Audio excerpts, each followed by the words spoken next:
If I have to take my medicine, I'm gonna come off screen. It'll be like for a quick.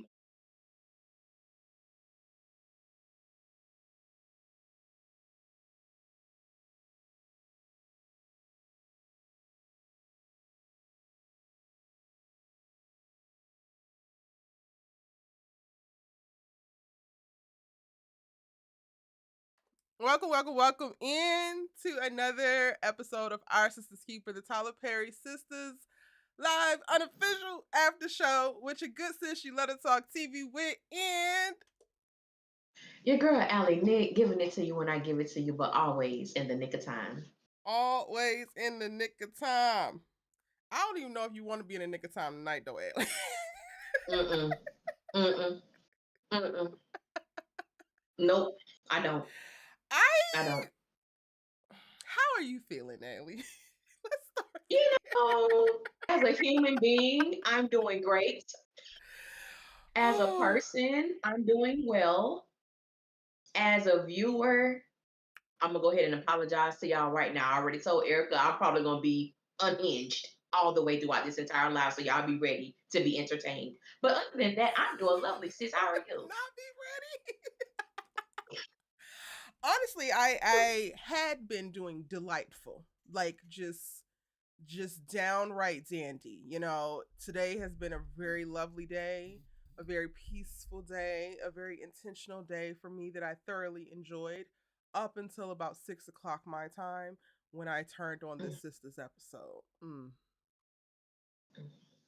And now I fear mm, I am unhinged. Now I feel like mm, my spirit is disturbed mhm, and I'm ready to tell y'all all mhm. about it. That's where I am. How are y'all doing? Let us know in the chat. In addition to rating Yeah, the episode, a yeah. scale of 1 to 10, how would you rate the episode?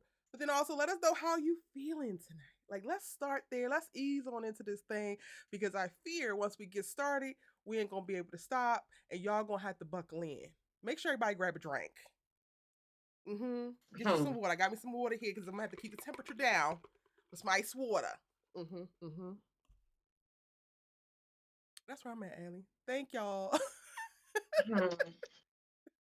Tracy B said, Allie, yes, let it out. Oh, hmm, it's coming. I Don't even worry. can't. Don't even worry about it. Don't I even worry about it, Tracy. It's cannot. coming. Drop y'all's Hmm. ratings on a scale of 1 to 10. Hey, just Danielle, look like you the first one up in here. Hey, Boo. Hey, Keena. Hey, Trina. Hey, Janelle. How are you, honey? Shout out to all my members in the chat. Hey, Tracy B. Hey, Maddie Hearts. Where can you watch it? You can't find it on YouTube TV. It should have been on there. You know what? On my Philo, I don't know if anybody else like watches it on like non-regular TV or like via like computer or whatever. But I use like Google, what is it? Google TV. So I have all my apps come to my TV, but it's through Google TV. And I use Philo to watch Sisters. And it said it was when I went to like live BT, it said it was episode 13 from season 6 with that thumbnail. But when I clicked it, I was like, oh, it's the actual episode. I was like, oh, they running a rerun. They weren't actually running a rerun. So your YouTube TV might not have recorded it, Maddie, thinking that it was a past episode because it was mislabeled. So I'm sorry, boo. Yeah. That happened. I have YouTube TV as well, and I don't start watching Sisters till about 9:30, so I can skim through the commercials. And I was like, "Oh my God, they've done that before." And normally, what happens is, I don't know why it does it. I've only seen it happen with Sisters, but either later on tonight or tomorrow, it should be up there. But this has happened like maybe twice before. Dang. But yeah, And I'm and sorry, it's boo. horrible. So, and also maybe because I think on It's YouTube TV horrible. you can set it to record every single time. So maybe try to set it to record for Yeah. every one versus all the new episodes. That way, that if it does get mislabeled in the future, you won't have it not be on your DVR. Hey Tiff Jones, hey Journey with Cece, hey PB Laws, hey Brandon, hey Davey, hey Alicia, hey Lynn Williams, how are you, hon? Hey Vaughn, see, our moderator, we might need you in here tonight, Vaughn. We might need you in here tonight because they finna be mad. Mm. They finna be mad. They was talking big cash.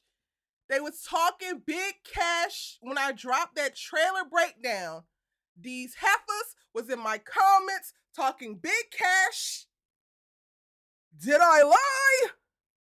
Did I lie? Okay. We gonna need you No, tonight, ma'am. Vaughn. Hope you're doing lovely, darling. Hey, Shy Girl J23. Hey, Barbara. Hey, Kayla. How are you, honey? Welcome in, everybody. Hey, Money Green Tay. Welcome in, boo. Hey, Jamira. Hey, Desi. Hey, A Noel. Okay. All right. Let's go ahead and get into it. I fear I am stuck on the fact that they was talking big cash in my comments. Big cash. Yeah. And apparently they over on the Twitters. That's where they're gonna have to keep it. Because you hoes is getting Yeah. blocked. I have had it. I have absolutely had it. My frequency is a little bit too high to keep allowing you low frequency heifers to talk your big cash without making not a nair, not a point, not providing not a nair, not a receipt. Logic and common sense just absent. It's just none but space and opportunity up here between them big ass ears that y'all got. No, I'm done. I'm absolutely done. I dropped my trailer breakdown and said, I don't know if this is what Fatima is going to say, but if she says that she is relieved that Karen lost Zach's baby, I would take issue with that because she did ass wrong for it. And then I also said, is it wrong for her to think it? I can't necessarily say. But for me, the wrong mostly comes in deciding to articulate it, and specifically deciding to articulate it to the damn godmother of said dead child. And the heifers wanted to be talking big cash shit in my comments about my statements. But again, Allie, did I lie? You did not lie. You told the God's honest truth, which I would say for us not to be on staff, for us not to be in the writer's room, we're about 98%. I may push it up to 99.9% correct on the things that we say about this show. You know, everybody have a moment where they may get something wrong every now and then, but that don't really happen too much over here. Um, yeah, no, there was no lie spoken, only truth. And it's so amazing how the truth tends to bother people's spirit. It Child, tends to stirs them up. disturb because, Stirs them. Erica got a lot of flack for the comment that she stated in her video. I got a lot of slack for the things I was saying about Andi not being jealous of Fatima. What the hell? Made a whole video about it. You had people, in a tissy fit. Because my thing is, why the hell would Andi be jealous of the person that goes and gets her lunch? Sorry. Everything that Andi, I'm saying, take my order. No, sis, I said a large sweet tea, not small.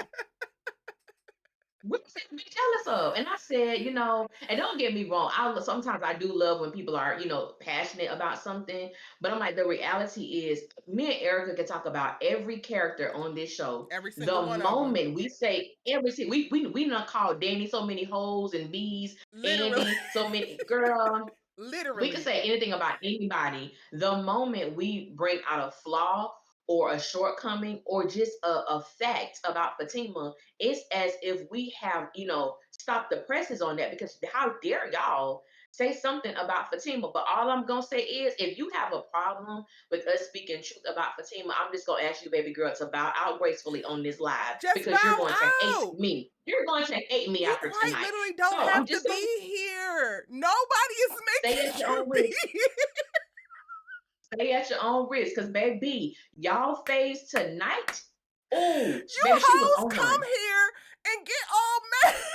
Just hot and bothered, just disturbed. Y'all little demons get worked up with the speaking of the truth.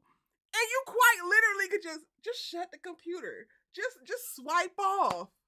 Just not come. Like, you hoes don't like me. I think you don't like me, but you don't like what Allie got to say. I think that Allie is way more likable because I'm gonna talk big cash back to you, and Allie gonna try her best to I'm gonna try. But I'm done. You hoes quite literally don't have to be here. So if you don't want to hear truth, stay your ass on Twitter. If you want to be delusional, stay your ass on Twitter. If you want to be toxic, stay your ass on Twitter. There's a pocket for every person having a conversation on the internet about whatever the hell it is you want to talk about in a way that We are talking real over here. Sometimes a little bit of cash. Okay, cool. But we're going to break it down how it needs to be broken down. If you want to be lied to, if you want to be delusional, if you want to be damn dumb and simple, this ain't the place for you, sweetie. And that's fine, because I'm not for everybody. Allie ain't for everybody. We for our bodies. I do not understand how these heifers want to congregate and march and then get mad that I said some stuff. Also, why does what I say matter to you? If I'm so dumb, if I'm so this, if I'm so that, why the hell is me saying anything matter at all to you? This is for the ones that's going to clip this and take their asses back over to Twitter and get the fussing about it. We're going to get into it, y'all. But you hoes quite literally don't have to be here. You can be here by choice. Choose better. How about that? Choose better. And then go tell y'all's Fave to maybe do the same, because she's making questionable ass choices. Are we starting there? I'm dragging Fatima to hell tonight. I'm just gonna let y'all know straight up. I'm dragging Fatima to hell because, and I think the reason why I'm just so passionate about it, because one thing I will say, Erica, that when it comes to social media, you and I, except when it comes to us being in our comment section, we don't be on Instagram saying nothing. We don't be on Twitter saying nothing. We let people have whatever they got to say. And sadly, a lot of these Fatima holics and Zatima stands think that they run social media when it comes to sisters. And y'all can have that. I have seen so many things and reviewers coming up with videos about everything that Karen has said about not wanting to be a mother, about Aaron, not wanting Aaron to be the father. And I sit back and wait, because baby, tonight I have been vindicated so well. Now, Maggie, sis, I don't know what the hell going on in that white room, but every time you write an episode, you piss me the hell off. Because you write as if you don't know what the hell goes on, in the words of Bernie Mac. You don't know what the hell's going on with the show that you're writing for. This episode pissed me off the moment I saw her name pop up as the writer. I said, damn. Soon as I saw Maggie, and see, I didn't even pay attention to it. Baby, I knew it was going to be in for pissivity. And did that happen, Maggie? Baby, you get all 100s on that, because you pissed me the hell off to the extreme. Oh, but tonight, baby, one thing about my mind, poorly written, honestly, to me. It was poorly written. It was poorly written. I don't forget anything. When it comes to these sister streets, baby, I don't forget Jack. Very rarely did I forget something. Baby, I'm pulling up all the receipts for Fatima tonight. I'm talking about way before Karen was even pregnant, way before we knew about Michael, way before we knew about Fatima's past. But I told y'all, I've been looking at Fatima sideways ever since she rolled Gary's old demon ass into Andy's apartment for $500. Yeah, you did. When you have been saying that. You have been saying y'all that. want her to call madam for everything else. Somebody step on her damn shoe. She better watch out if she calls madam. You couldn't call madam for a $500 loan. You had to roll Gary. I've been looking at you sideways since that moment. Since that moment, oh baby, tonight, Fatima, I'm on your ass. Okay, that was my little rant, part one. Part one. Wait, I gotta go back and do the ratings, because we didn't do that, because I got the hollering about the heifers. I got the hollering about the heifers. Now, if you persevere past this point, you have chosen to stay here at your free will, okay? And my only requirement in joining these conversations and then joining the comment section or the chat in doing so is to actually have some wits about you. If you stupid, you should know that by now. Just hush. And if you gonna get agitated, exit. Because otherwise, we're going to have this conversation. We're only going to have conversations that we can truly unpack and we can be real about. And sometimes we get our feelings hurt. Sometimes the truth does smack you in the chest, and it's like, that's how it go. But you're going to have to manage your own emotional regulation. You got to check your own nervous system. And if you're a big girl or a big boy or a big non-binary, whoever you may be, you can sit at the table and still have a conversation. If you can't, excuse yourself politely. It's called decorum. Okay? It's called decorum.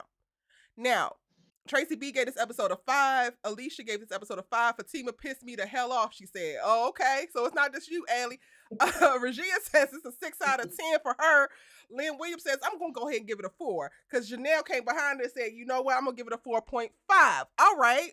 Money Green Tay said, I'm gonna go ahead and give it a 5. You already know something is up if Money Green Tay gonna give it a 5. Because Money Green Tay be looking on the brighter side of things. Money Green Tay be like, Yes. you know what? All right, sisters. Brandon gave it a Yes. 6. Child. This not looking good tonight. Desi, I want to ruin the episode for you, Bookie. If y'all ain't watched it yet, it's gonna be spoilers up all up and through. Shy Girl Mm-hmm. J23 says a negative 919 actually. Damn. That was so specific, sis. That was so specific. Very okay. I like it. If I miss your your ranking, I'm sorry. But we're gonna go ahead and press. We're gonna press forward. Let's start with Fatima because she is probably the worst part of the episode. But I'm going to address the writers first, actually, Allie, because I personally feel like this episode was terribly written. The way that the pacing for the specific plot points or the story beats that they're trying to infuse were all thrown into this episode, and they needed actual space to breathe. If you gonna have a conversation with Zach and Fatima considering a midwife because Zach is now petrified of hospitals, you do not sandwich that after a scene where she is trying to prioritize herself in his grief, distract him, and throw them back into a day of normalcy, and he's not talking. So is he not talking, or is he? Is he not thinking about anything but Karen, or is he thinking about this other baby? Like, y'all are trying to sandwich so much together, and it absolutely makes no sense. I understood Zach not wanting to talk. I understood Zach not wanting to have sex. I understood Zach not wanting the Zacos. I understood all that. Fatima frustrated the hell out of me because I just screamed at one point, girl, leave him the hell alone. He's sad. Sometimes people won't be sad. Sometimes people need to be sad. It happens. It's grief. The only way that you get through it is to actually go through it. But if you got people on your left or your right or your front or wherever trying to tell you to be okay before you're even able to be okay, you're never going to be okay. But then for y'all to sandwich that with the scene now, he automatically, magically has contacted the damn midwife, requested a damn consultation, has the whole show up randomly, and then they sit there and he springs this on Fatima. Now y'all have launched us into a whole other arc with the Zach character without even really finishing up this one. And I'm not saying he couldn't have these thoughts. I'm not saying that this couldn't have been worries that he has been facing and thinking about losing his baby in this hospital and never wanting to go back 100%. But y'all not giving enough room for Zach to breathe in that particular grief.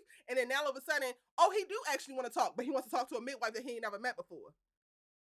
And then Fatima, you want him to talk to you so damn bad, but then when he gets to talking about the midwife, oh no, I don't want to talk about that. So which one is it? What are we doing? A bunch of chaos and confusion for no goddamn reason with y'all's favorite couple that has been toxic from the very beginning and proved to consistently stay toxic. Ain't no good in them. Take that damn quote for your ass.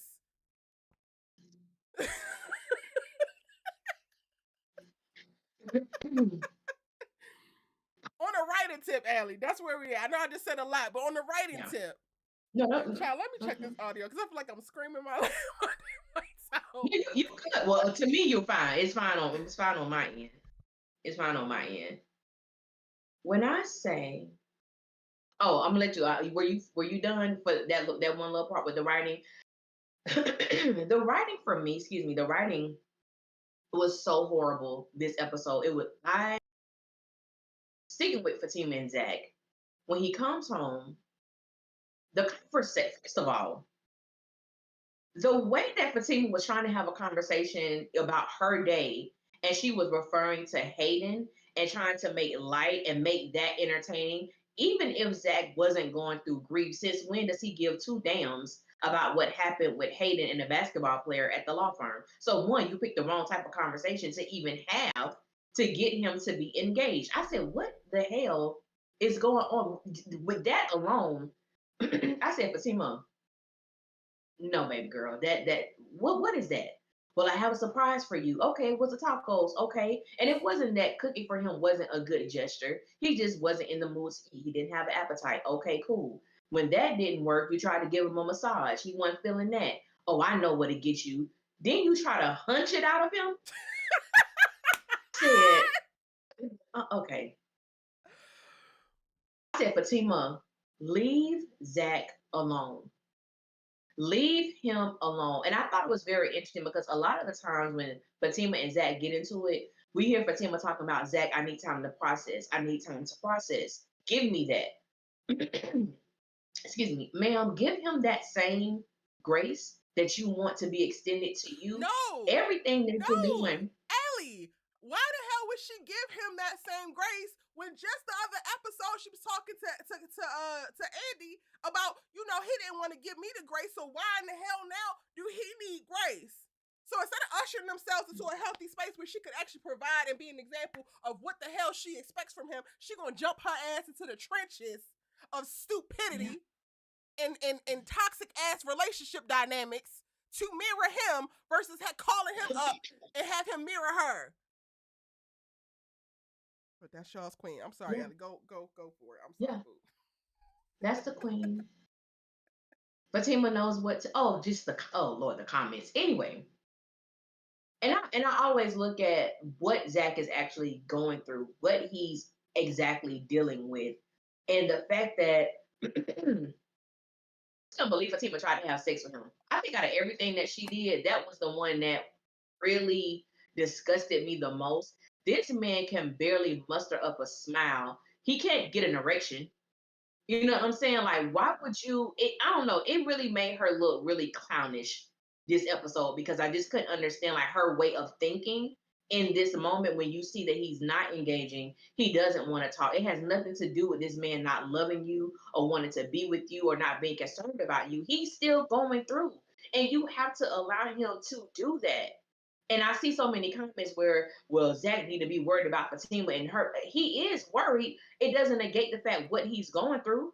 And even the fact that Zach had to continue to apologize because he felt like he hurt Fatima's feelings, or, you know, I'm coming off crazy and I'm not trying to direct this at you, baby. I'm sorry. I think he said sorry to her 2 or 3 times. And it's like, just leave the man alone. You know, babe, I'm gonna go upstairs, I'll run you a bath. It's some silence is so golden. It You've had a is. stressful day.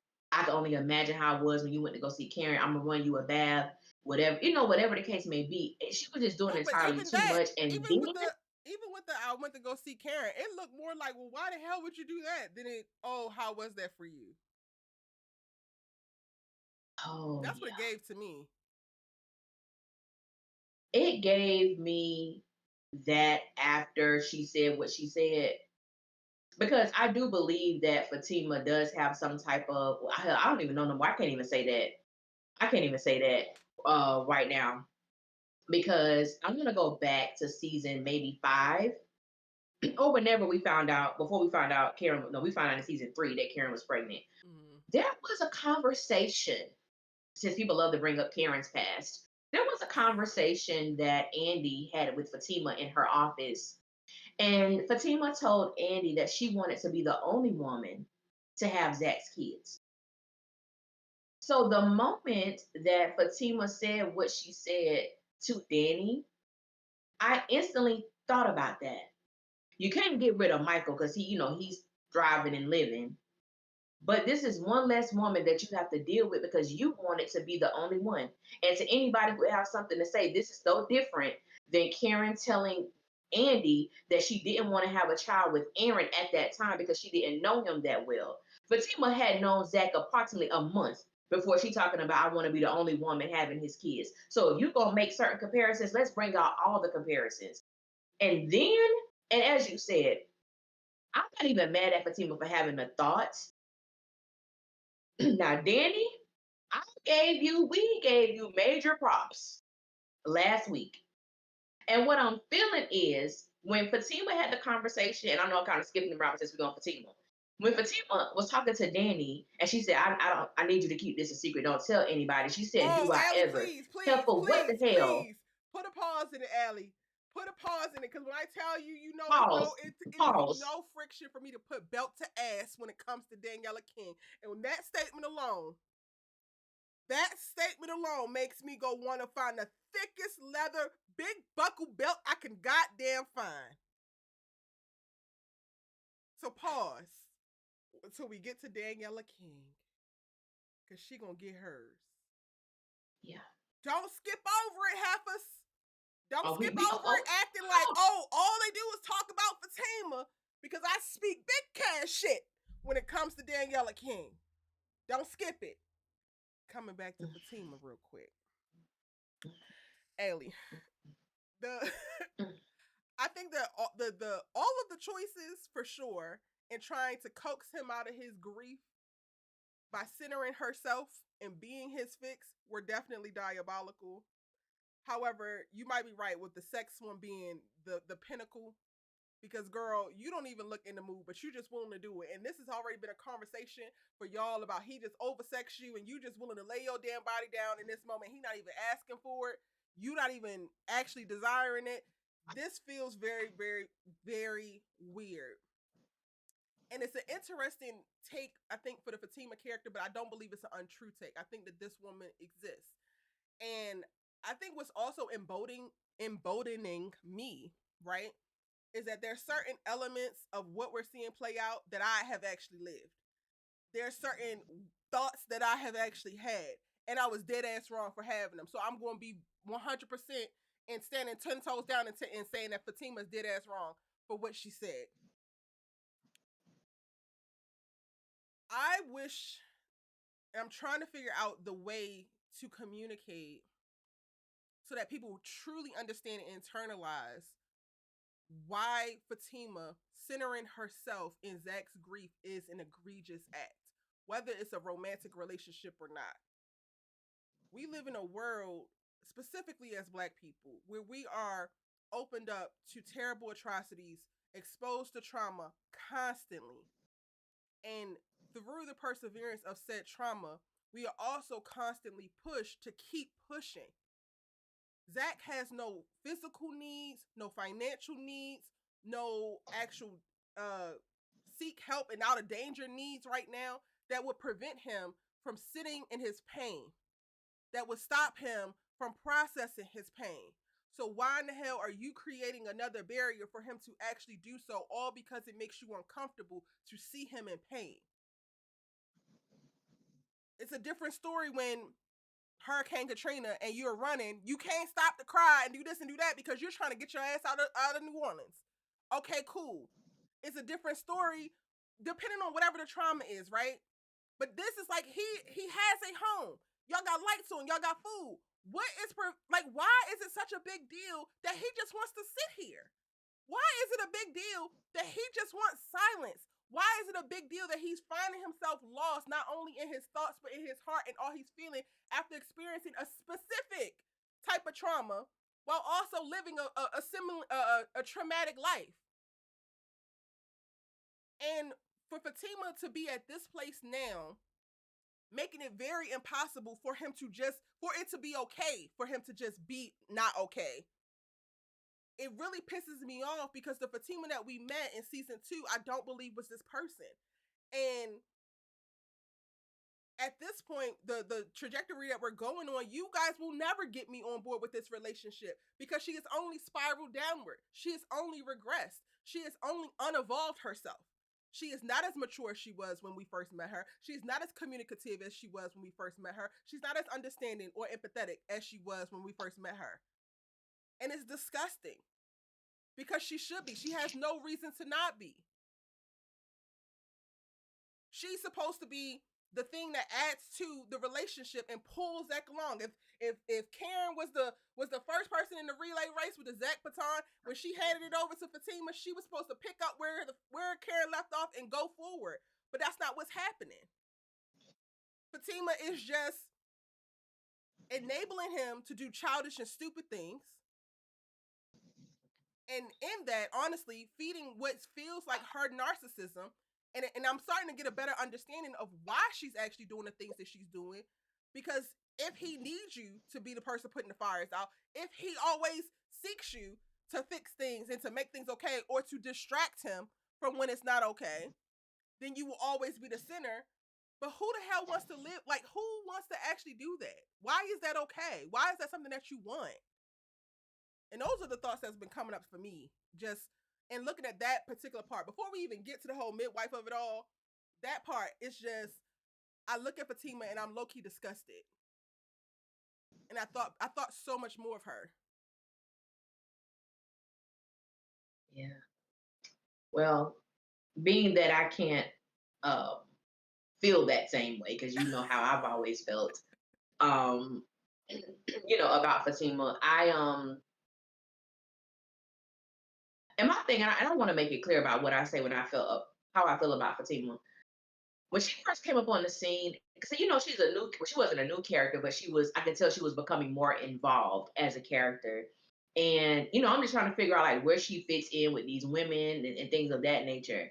And I just always felt like Fatima was just an unrealistic individual. And so even though like Danny get on my nerves, I can understand Danny. I understand some of the things that she does and the reason why. With Fatima, I have always felt like, nothing bothers me. It is what it is. Even when she was talking to Danny, it was like, no, I'm doing good. You're not. What the hell you called her for? So it's like I don't. I just was never able to connect with the character because I'm like, there is a clip when Kiki Palmer was on the Terrell show. Mm-hmm. And he asked her like, "What's something that everybody liked that she don't like?" And she said the character Wednesday from the Netflix show. And he Mm-hmm. was like, "What? You don't like Wednesday? Everybody like Wednesday." And she was like, "My issue with her is you could be everybody ass girl." And I said, "That's it. That's how I feel about Fatima. Girl, you could be everybody ass. Like, and I'm one of them ones, not now, but I can't stand I'm gonna go get my cousin type of hoe. Go get your cousin. Cause I'm gonna beat you and your cousin ass. Straight up. Like that's just how my mind was. 'Cause I don't care about you getting your cousin. But it's like it was I don't know, it was I could not connect with this character. Like you always say the right things, you always so even with this episode, it just felt really weird to see the things that Fatima was doing in order to bring Zach out of this moment. And my thought process is you definitely was presented as a more excuse me, intellectually sound person and emotionally sound person that that you can't sex Zach out of where he is. You Mm-hmm. can't feed Zach out of where he is. You can't make up a story or tell him a story about a person he doesn't care about to get him where he is. And also, I've said several times, sometimes you don't know exactly what to do when someone is grieving, but you know what you doing ain't working. Yeah. And the whole thing is just talk to me. I want to feel involved. I want this. The baby girl, But it's not about you. it's that part of it though, Allie. And that's where I want people to really understand that this is egregious because it is her centering herself. You are not going to be able to do something all the damn time. And that means you're going to have to let it damn go. And if you can't, now you have made yourself a part of the problem. You become a part of this long list of things that are irritating this person, that's frustrating this person, that's pissing this person off, that's making this person feel mad, that's making this person feel uncomfortable. And then they're going to react to that because that feeling is natural. And then you get a deeper attitude, and now they have to coddle you because you feel away about how they feel away. Like, girl, take your ass, take your ass on. And I feel like this year that I've had in just deep grief and loss has just put that in such clear perspective for me because I have gotten just almost lethal with the no, I'm not. I don't give a what you talking about. I Yeah, don't give a damn. I don't have this anymore. I yeah, don't have this person anymore. I don't give a what you're talking about. Come and talk to me about some hating. Who the hell? yeah, What is a hating? Everything shifts yeah, when your axis is rocked. When that thing in your life that you were hoping for or you love so deeply is now removed, it changes things. Period. it does. You start to think about what matters in life and what doesn't actually matter. You want to sit across from me talking about your goofy ass day and all you did was babysit hating and commit law crimes? Girl, go to hell. Ooh, why that tickle me? Not law crimes. I don't give a good goddamn about what you But talking yes, about right now down in that goofy ass law firm. I'll burn that shit to the ground. Like, but see, then you become crazy then. That's me. That's me. You come to me with some bullshit, especially like while I'm sad and while I'm grieving and I'm not bothering you. I didn't seek you out. I didn't come talk to you. I didn't say, hey, I need you to do that. I don't need nothing from nobody. I need to be left the hell alone. And you choose not to leave me alone. Now, when I say some wild when I do some okay. wild don't blame nobody but your damn self because you could have left me the hell alone. Similar to them heifers in my comments. You might want to back away. You might want to back away. Find something safe to Hello? do.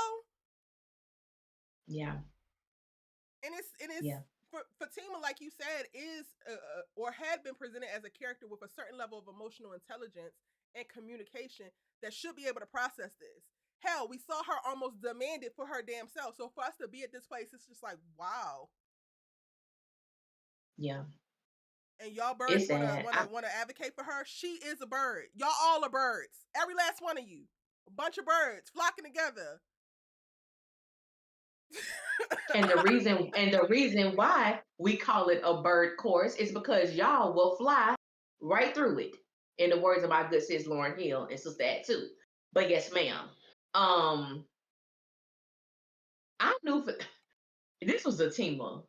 But when Zach asked her, so we both going to therapy? Oh, I don't need therapy. I said, yes, the hell you do.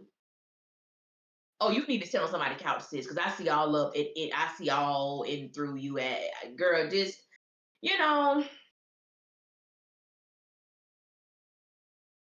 And not only that, since we're dealing with Fatima, Maggie, this is a writer's issue. This is why I got an issue with you, sis. I realize, Maggie, I get on you a lot, and it's because you deserve it. It's just because you deserve it. When the something you said going back to the midwife, we didn't see when Zach called this woman. We didn't see the tug of war and him making a decision to reach out to anybody. This woman just magically appeared. When the midwife, what was her name? Heaven. When the midwife was going through the questions, it was a very specific question that she asked Fatima. Wait, Allie, wait, because we're going to go Oh, there. you want to wait before we go there? We're going to go Okay, there. We're okay, going to go there, because that's when I'm back on her ass, for real. Keena says, okay, okay. trying to F the grief out, but then say that we should have went to the Bible first. Ho, is you cool? She ain't Keena. That to me was a writer thing, because that's a very good choice. That was a moment of that I was just like, okay. But then you don't even show that. You just show her pick up the Bible. And then next thing you know, we are in a whole other place. They just sit and watching movies when they come back. And then that launches us into the whole midwife story of it. Which is why I said this episode was very poorly written. Because you give her the one thing that she could do that takes it out of her centering herself, but it actually could be helpful for him. Even if the scripture don't land cool, that's something that could be helpful. And we don't get to see that. That don't actually get to play out. That part is only implied. But then when we come back, we launch into, okay, cool. Well, all right. So we've established that Fatima was already egregious for trying to center herself again in Zach's grief and putting the cherry on top of trying to F the grief out of him, because that was going to do it. The Zacos, they were supposed to do it, but the backup, the coochie, was supposed to do it. None of it did it. Spoiler alert. Now we in a whole other element for this particular couple when they're sitting watching TV and a person knocks on the door, rings the bell, knocks on the door, and it is a midwife that Zach has found randomly, probably on Google. Set up a damn appointment. When did he make the appointment? When? When did he find the lady? You talked when we finally get Fatima on the phone with Danni. She says when you were here the other day, she was just there this morning. The writing was terrible this episode. Terrible. But go ahead, Allie. We at the midwife now. I wanted to go ahead and get Keena's comment, because that for me was the perfect little cherry on top. It was, and I want to hit on Keena comment too, because when Fatima grabbed the Bible, I ain't gonna lie, I got a little happy, because I'm like, okay, what scripture is she gonna? Because obviously Zach don't know nothing about the Bible, so I'm like, what scripture is she gonna take him to provide some type of comfort? Not a damn one. Not a one. And in my mind, I had already had a scripture in mind that I thought they was finna pull out, which is one of the easiest scriptures, was with Jeremiah 29:11. For I know the plans I have for you, declares the Lord. Plans to prosper you, not to harm you, plans to give you hope in the future. Baby, Jeremiah 29:11. I said, Fatima, you didn't even give this brother a scripture that he could use to bring peace and solace to his spirit. What the hell are you here for? You just gave him the Bible, and the Bible looked like something y'all got out of a hotel. That ain't even a personal Bible. But I'm gonna let it go. That's just me, y'all. I'm gonna let it go. I love the word, and I can tell that's one of them ones you open that drawer in that hotel in that Bible right there. But anyway, that's a side point. We get to this midwife who's asking very specific questions. And then we get to a question where, basically it's asking, have you had any like issues in the past? Zach answers no, no, no. Fatima answers no, no miscarriages, no nothing. I said, what? I'm sorry, ma'am. You, from our knowledge, you have been pregnant twice before. You was pregnant at 17 because you was busting it wide open for the neighborhood thug. Got pregnant at 17, had a miscarriage. You got pregnant when you was with Ian and you had an abortion. Now, in season, I believe it was season 6, she actually did tell Zach about the miscarriage, but she's never told him about the abortion. This is why I have the issue with Maggie. Because now you have Fatima lying, but you know what? I don't even care because y'all do it to Karen all the time. So since we're here, Fatima is a liar.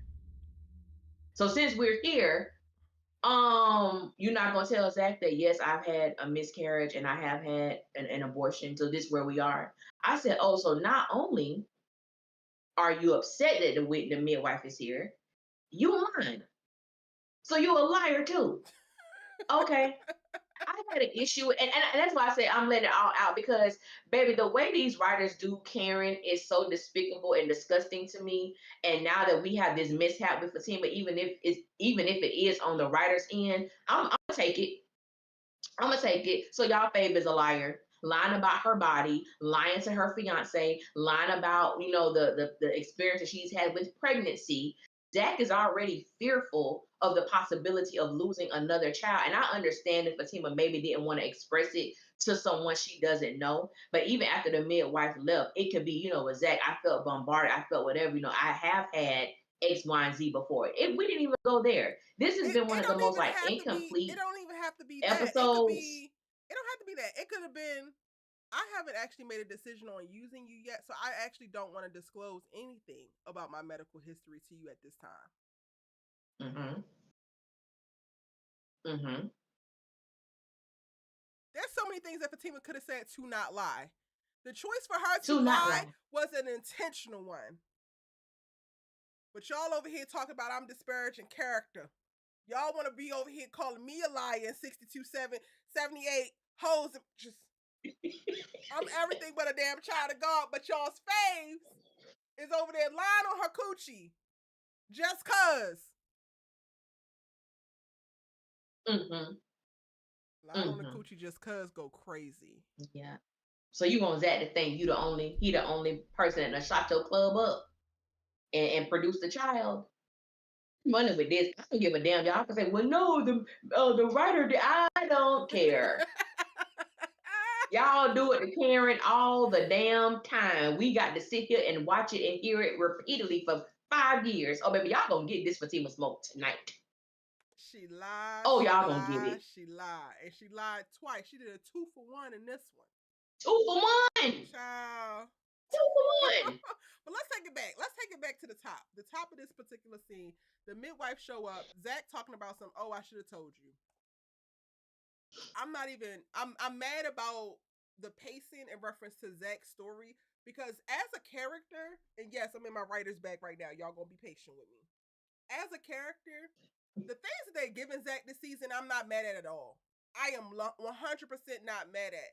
But what it's looking like in reference to the pacing and the timing, I feel like they're now top loading all of his stuff within the first half of the season. The next Mm-hmm. half of the season, he gonna be coasting doing a bunch of bullshit like we got to see all of season 8.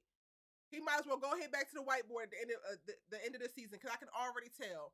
Why do we have to Mm-hmm. have this right now?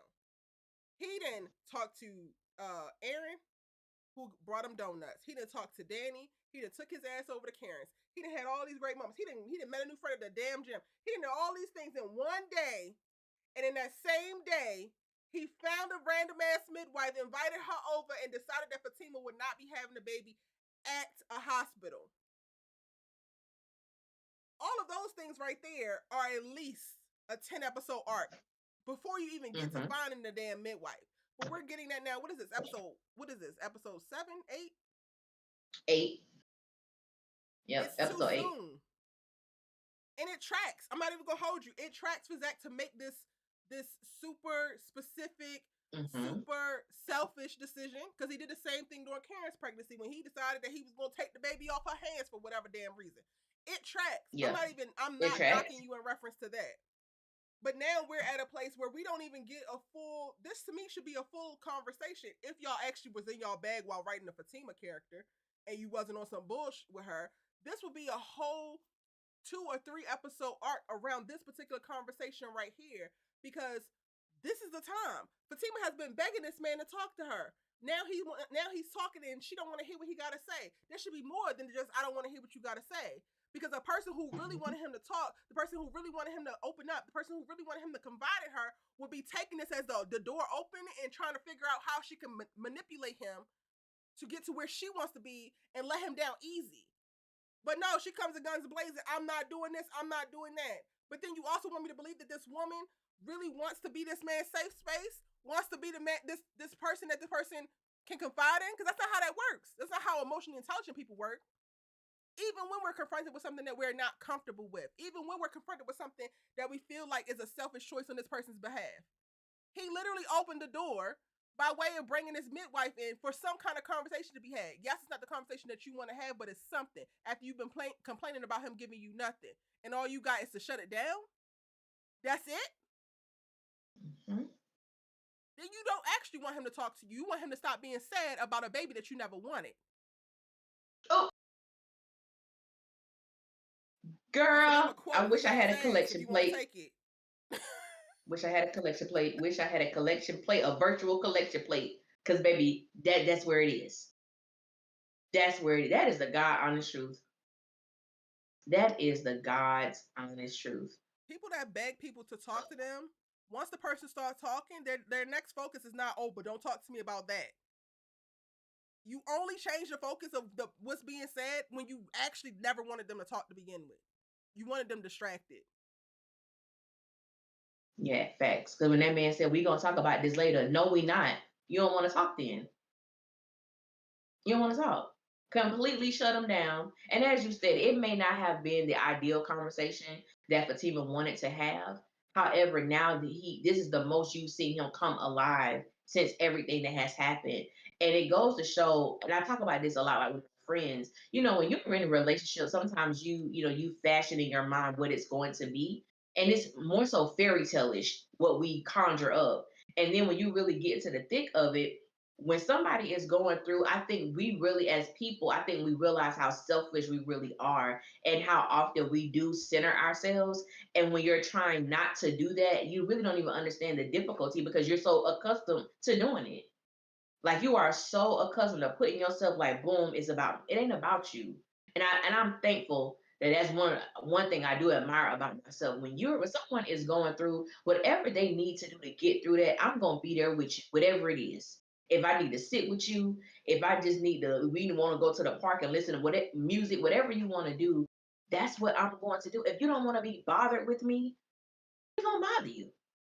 Whatever you need in this moment, it is what it is, and not trying to project how you feel someone should be handling their grief or how you feel someone should be. It doesn't work that way. I was having this conversation with my mom, and I shared with Erica last week.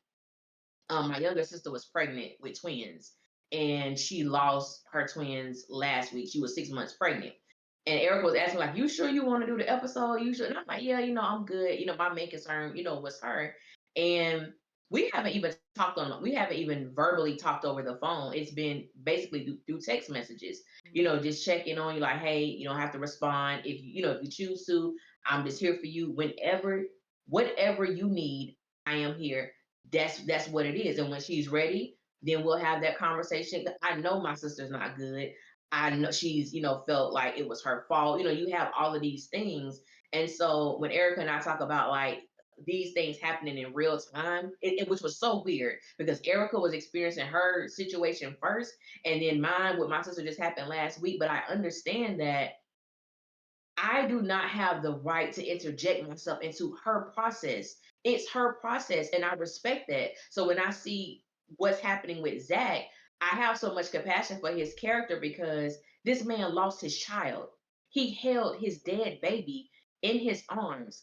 She's not here. She didn't have the opportunity. He didn't have the opportunity that he was longing for. And there are so many people who want this man to hate Cameron so badly and refuse to just sit in the fact that both of them lost their baby. They lost their baby. They held their dead child, not a little fetus that they saw, a full 9-month baby that they held, and just how people are able to disconnect from that is so scary and sad.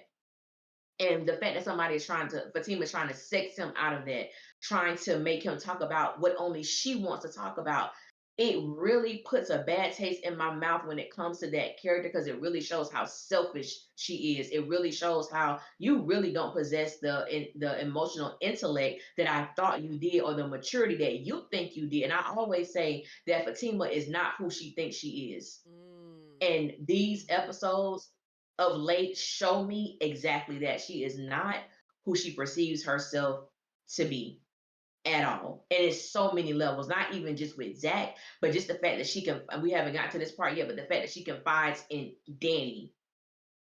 I don't even understand that. When you ready to get to that, sis, I'm ready. Okay. No, but you just made so many really, really valid points. I think like when I think about the Fatima character as well, and I think about even her choosing Zach, right? Because she didn't have to be in this relationship. She didn't have to bail him out of jail. She didn't have to get overly invested. She didn't have to fall in love with him. Certain choices was made to lead us to where we are now. And I think that what I kind of want to point out is that the toxic part individually is like you choosing to fall for a man who has the things with coming with him that Zach has. And some of the stuff came out of nowhere for you, but a lot of it you already knew. A lot of it was there from the very beginning. And you made sacrifices and you made choices and you put out fires and you did this and you did that. And now I think it's starting to become very clear that Fatima is moving with a certain level of entitlement. In the same way that I feel like Zach doesn't have entitlement to all of her resources and all of her energy and all that she has given to him in this relationship, she doesn't either. But I think that that's something that will trip a lot of women up, specifically when they're in toxic relationships, because they think about the sunk cost fallacy, right? Like you have invested so much in it, so like he should be able to talk to me, and he should, like she told Andi, he should be talking to me over everybody. Why? Mhm. Why? Because you ran around Atlanta putting out every single fire that he started? Why? Because you know, made it okay that he went to your ex best friend's house up and did this and did that. Like, why should he Ooh. should now talk to you because you conceded on some toxic and enabled him to continue to be trifling? That's not how this works. But that's something that we convince ourselves of, and that's something that we will operate in when we're in certain toxic cycles, specifically within certain relationships that are very harmful. And that to me is becoming just so very prevalent. In addition to her being selfish in this moment, specifically for Zach's grief, I'm like, girl, this is the part where you learn, because all of this is a learning experience. This is the part that you learn that it doesn't matter what you do for him. He is where he is in this world. He is where he is in his mind. He is where he is in this life. And yes, you can assist as best as you can, but the way that you have been assisting has been enabling, which has pushed him to not actually grow through anything. And then while you're at it, at this particular moment, the confessing that you're asking for, the vulnerability that you're asking for, you never even created space for that to actually be okay and be a thing that would be the first thing that he comes to. You are the chaos queen with his ass. Now he is Mhm. struggling with silence and deep pain and vulnerability. When was that a thing? You to the point of you lying to the damn midwife, you didn't tell him that you had an abortion. That whole moment with you and Ann, you hid from it, you ran from it, you held Mhm. it, when that could have been a perfect moment of your deep vulnerability, your deep scars, to model for him how you would love for him to be able to come to you. And then that would have better laid the groundwork for this right here. But y'all don't have not one moment in y'all's history where I can actually point to and say, he should know that he would be safe with you with his deep feelings of vulnerability based off of y'all's history. And that's on you, sis. That part is not actually on him. Mhm. Because we love to say, "Oh, I love this person, and this is my best friend, and this is my boyfriend, and this is my husband, and this is this and this is that," as if the titles are the thing that carries it. But your actual getting in the damn field in that relationship is the thing that actually solidifies who you are to one another. You can't be mad that somebody don't find you a safe space if you never created one. It's so much to unpack with this because I know we used to get drug through the mud. And I know me because I always use the term Fatima needs to pop her titty out of Zach's mouth. That Zach can't even use the bathroom without telling Fatima what type of toilet paper he used to wipe his ass. Because it was almost as if she was mothering this man. So everything that he's gotten into, Fatima has been able to do this, do that, fix it, blow out that fire. I'm gonna go pop up at her house. I'm gonna go pop up at her job. I'm gonna go put her head in the locker at the gym. I'm gonna do this. I'm gonna do this. I'm gonna swab this baby without the mother's consent. I'm gonna do X, Y, and Z. And for whatever reason, it's that what it's Fatima. She should be able to do whatever the hell that she wants to do. But now, and you and I talked about this at the beginning of season 9, to see how Fatima was going to handle this moment with Zach for something that she can't fix. Mm-hmm. Does she not value herself when she's not in a position to fix something, to to kind of throw her weight around in a situation? And now we're seeing her in a place to where being Fatima don't mean shit.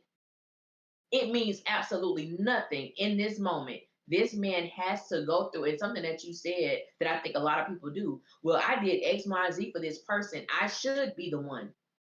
Which is why a lot of people, and this is jumping a little bit to last week, that's why so many people had an issue with Andi saying what she said to Fatima. As much as Fatima done did for Andi, as much as she was there for her, she done did this, she done did that. How dare Andi? And I said, baby, that lets me know y'all friendships are jacked.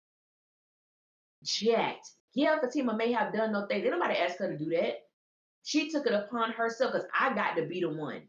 I want to be the one because I'm like, to me, and I said this last week or a week before, Fatima is so unfazed. I'm like, baby girl, it's something going on with you because for you want to be the saver hole for everybody, something isn't right there. Mm-hmm. Something is not right. But going back to this moment where we are with the deception with Fatima and with Zach, and not using that moment as a moment of vulnerability, as a moment to truly allow conversation that she desires so badly to happen, which lets us know that's another lie because you actually don't want to have a conversation with Zach. That is not your motive. That's not what you're trying to do. So we closing out with the Fatima situation. You got anything before we go to her and Danni? That's where we're going. We're going to Fatima and Danni. Oh, okay. Because I gotta do them separately, Allie. I gotta keep tapping Fatima's ass and then trade belts for Danni. Because they both getting belt to ass.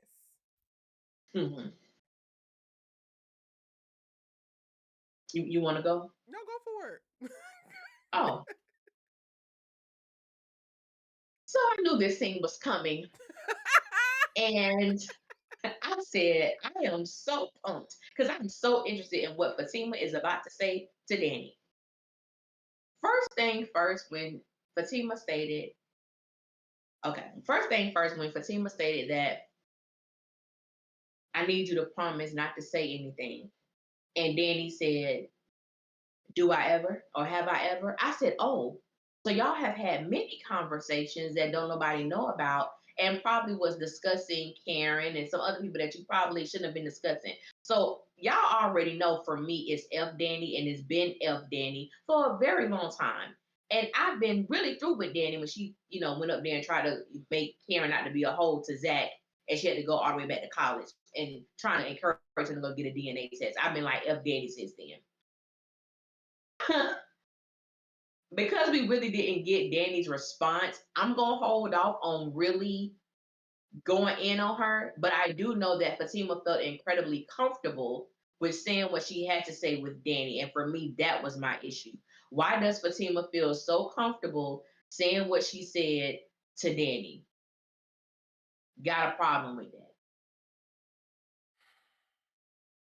What Fatima said and the fact that Zach heard her, I don't even know how you come back from that, honestly. And I don't know. Well, unfortunately, because the writing but we know they so will. Stuck. I don't know. We know they that will. Statement in and of itself, and the overhearing of that statement is something that should send you into a spiral for at least 6 months in your relationship. Me having to wrap my head around you're glad that it was my baby and not Aaron's baby. You know what? Let me go ahead and be specific with my words because these hoes like to get hella mad. You're Mm-hmm. relieved. You're You're relieved. relieved. To me, relief comes with a little bit of happiness. It might not be happy, but it's a little bit of damn happiness in relief. You're relieved that it was my baby and not Aaron's, but you want me to talk to you. You want me to get over what I'm feeling. Hell, that's in addition to you are relieved that it was my baby and not Aaron's, and you want me to hurry up and get over being sad right now. How is you cool? Clearly you not. Is that damn condo still available? Because I'm gonna need some space. What are you talking about? What the hell are you actually talking about? And I guess that part will be up to debate in reference to is she wrong for thinking it? That part is up to debate. Because I believe that everybody's feelings are valid, but what you do with your damn feelings is a whole other thing. Just because your feelings are valid, don't mean that they justify stupid ass decisions, don't mean that they justify trifling ass, inconsiderate ass speech, don't mean that they justify most of the things that y'all try to justify, because my feelings are valid. They valid up here. They valid when talking to the man upstairs. But when you start to let fall out your mouth, consequences come with that. So they could be real, real valid, and you can still deserve belt to asshole. And for those who want to come for my good sis Erica, I just had to go to Google right quick, sis, because some of the synonyms for relieved are as follows: Ooh. glad, thankful, grateful, pleased, and happy. So I just want to throw that out there as a little extra protection, because just in case they want to say, well, Fatima never said she was happy. Yes, she did, according to Google. Hello. But we talking big cash shit in Erica's comments saying Erica is disparaging Fatima's character. Erica is making up situations that never happened. Fatima would never say that. Now what? Now what? What is y'all talking about?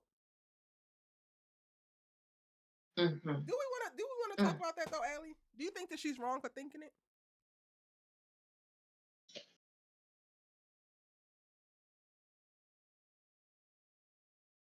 I agree with you. I feel this way about everybody. How you feel is how you feel, whether I agree with you or not. So I don't know if I can say that she's wrong for feeling how she feels, because there are her feelings. It's the mere fact. It's like you said, there are some things that's just go. Erica, I told y'all 2 weeks ago. Your girl did a lot from the ages of 19 to 21, baby. A lot of that stuff going to the grave with me. As much as I love y'all on here, it's just some I'm not gonna share. Okay? What Fatima shared, that should have been a conversation between her and God. Because one, not only are you thinking this, you wanted this. It happened. Baby, you need to have a conversation with God, because something is not going right in your heart. Something ain't going right with you. And like I said, your feelings are your feelings, but sometimes you got to check yourself even with your own feelings. Because why am I feeling this way? Why have I felt that way? People come at us all the time for saying that Fatima is insecure, that Fatima is jealous. Oh, she ain't jealous of no Karen. Baby, tonight, sir, baby, do we need to say more? Because why are you pleased that Zach's child died? I was relieved when it was Zach's baby that was stillborn. And that's Why? what you're thinking about, on top of managing Hayden today, and not one Okay. thought of reference to how Karen is doing, how Aaron could be doing. Any of those things are not thoughts. You are so steeped in you right now.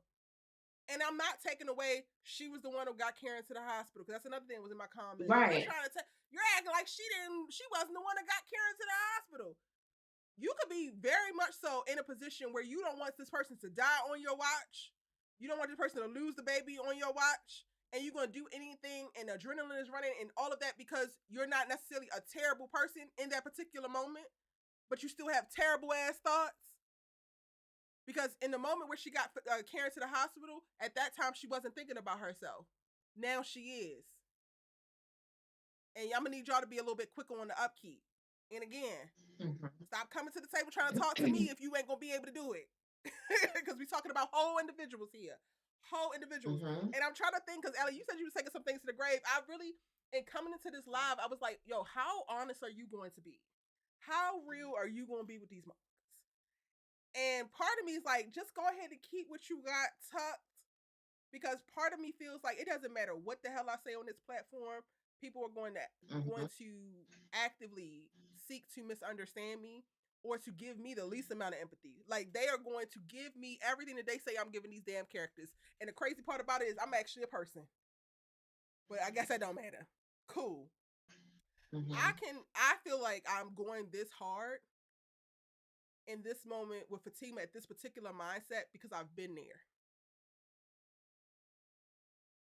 I've been there. I'm from Northeast Baltimore City. I dated drug dealers. I've dealt with certain things within relationships.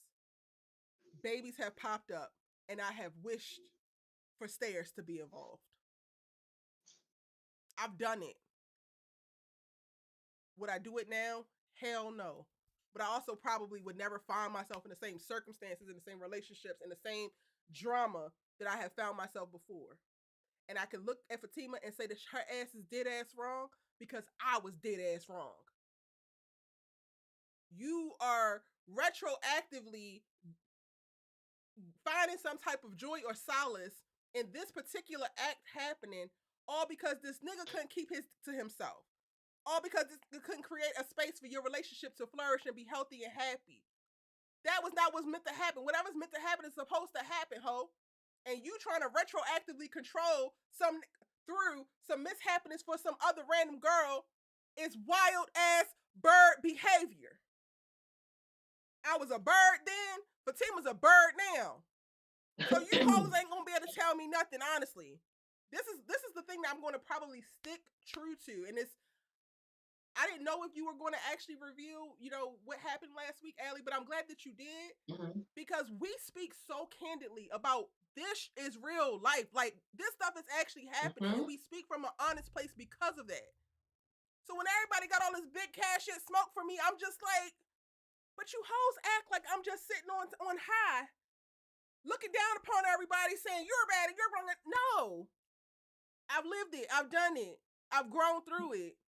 And it's so mind-boggling to me how, in a world where we can have these very real, flawed characters show up on screen, mirroring what our walks of life look like, there are super stanships advocating for them to stay their most toxic, stay their most immature, stay their most ridiculous versions of themselves, versus us actually championing, learning, and growing, feeling the pain from what it looks like to confront your toxic thoughts or your bullshit behavior or your problematic being.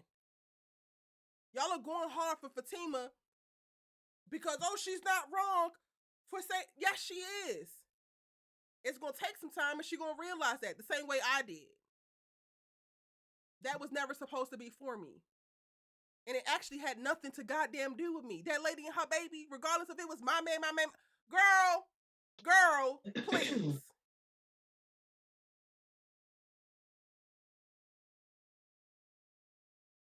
I get it. Life But I be think that's happening. also Life part of it, really Allie. I do be think that happening. the thing that people have the most resistance with me about is that I'm going to be honest. And there's too many people still lying to their damn selves, which is cool, but just take that shit elsewhere, bro. Take it elsewhere. Because That's a I fact. can't. I don't know how many people would admit to, like, I was dating someone and someone got pregnant and I actually wish that she didn't have the baby. Mhm. And that's fine too. You don't Yeah. actually even have to admit it, but you also don't have to be terrorizing people who do on the damn internet. Go find y'all asses a damn Fact. therapist and heal, because I'm over it. That's a fact.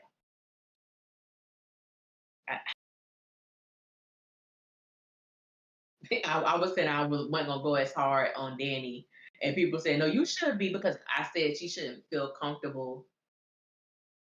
Fatima shouldn't feel comfortable saying what she said to Danny. And It's so many going things back with to what that you one said thing about though, Allie. Like, so many, yes, it's that. yes, So it's one thing to, like, you have that thought, then you said that thought, but then who you said that damn thought to? She was falling over herself to be up in that moment. Like, yes. you could, like, sorry, go ahead. No, I mean I agree with you. The fact that she said it to Karen's the godmother of Karen's child.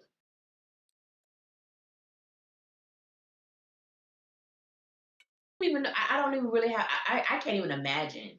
And because we really didn't hear a response from Danny, I was like, when that episode went up, I said, Danny, you better get in her ass for the next episode. Do I believe that's gonna I don't happen? think she's No. gonna do it. I don't think she's gonna do it at all. No, I definitely don't believe it's going to happen. But for me, it would just be a F Danny, like for sure. And I'm sorry, there is nobody who could come to me and feel comfortable talking to me about my friend, especially the dynamic that Fatima has with my friend. There is no way in hell. Even my friend, you talk to me about, I'm gonna be like, hey, go talk to her. I'm not gonna be the person that you were now. You can let your grievances out, but you're not gonna sit and talk about her to me. We're not gonna have that. We're not gonna do that. But the fact that there have been so many instances where we have seen Fatima and Danny kind of be in cahoots, I automatically go back to the mocktails situation. Mm-hmm. Karen comes in, she doesn't acknowledge Fatima because I'm not here for you. I don't even want you here. And then Fatima and Danny are having conversation under their breath, talk about the maternity of this woman's child.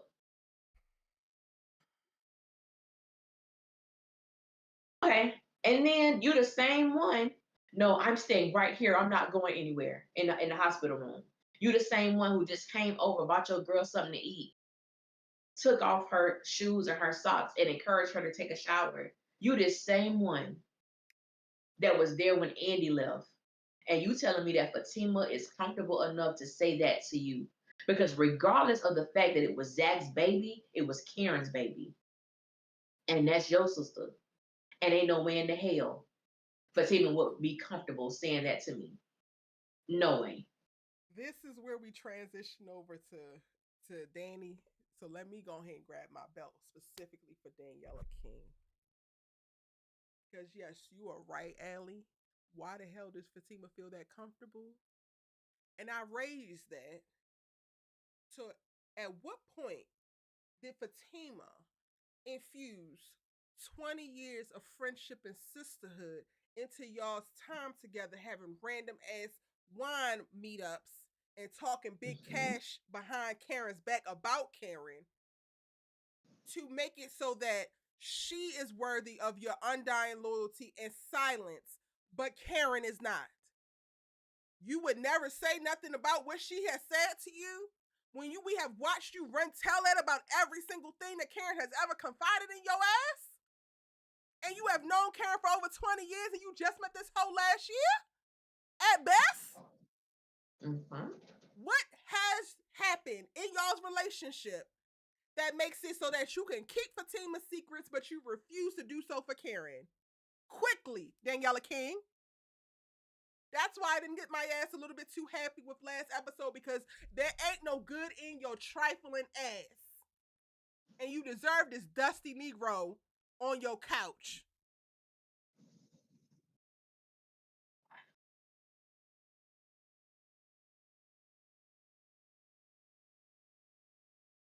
Have I ever? Why would I? Why would I? Karen tell you something. Don't tell nobody, Danny. I immediately runs to Sabrina's house. Girl, I'm done. I am done. Danny is the biggest of birds. And that's why she takes the Fatima's ass so tough. Mhm. Mhm.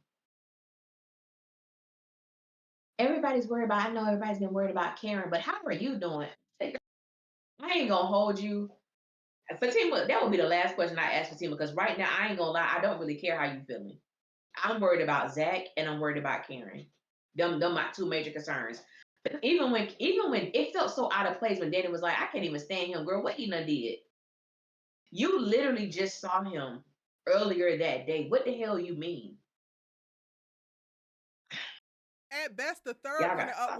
would be Andy's ass, who was kidnapped and held at gunpoint. Fatima is far off the goddamn list. Far. The same way that Sabrina's goofy ass is far off the damn list. Whatever the hell she got going on too. Who gives a damn? Child.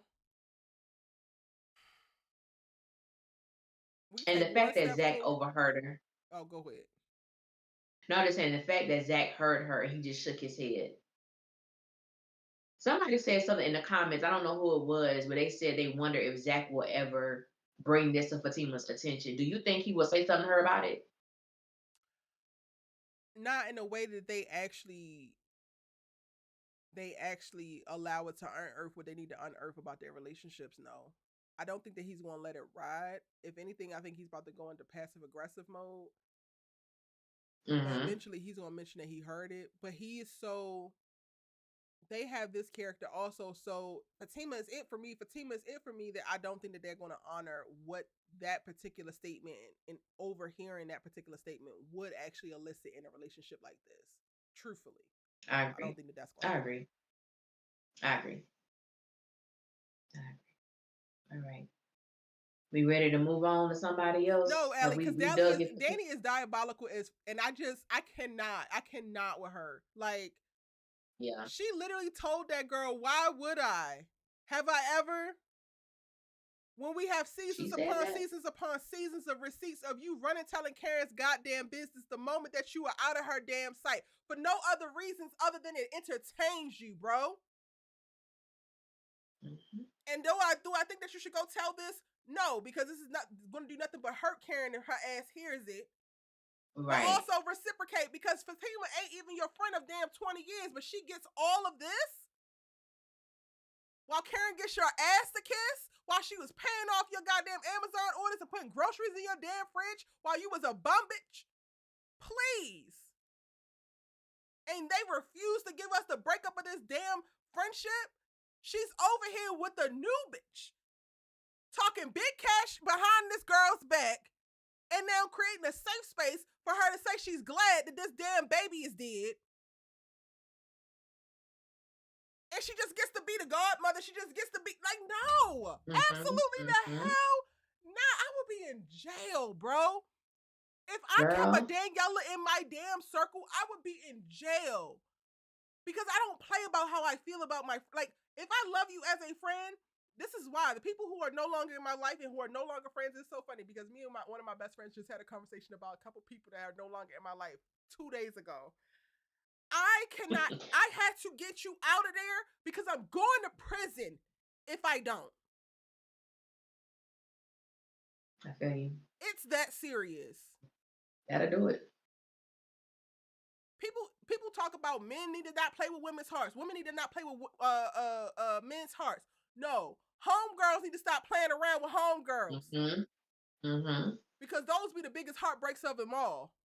And I would be in Ooh, prison behind a girl. Daniela in my damn life. That's a fact. Because, girl, what the hell do you mean?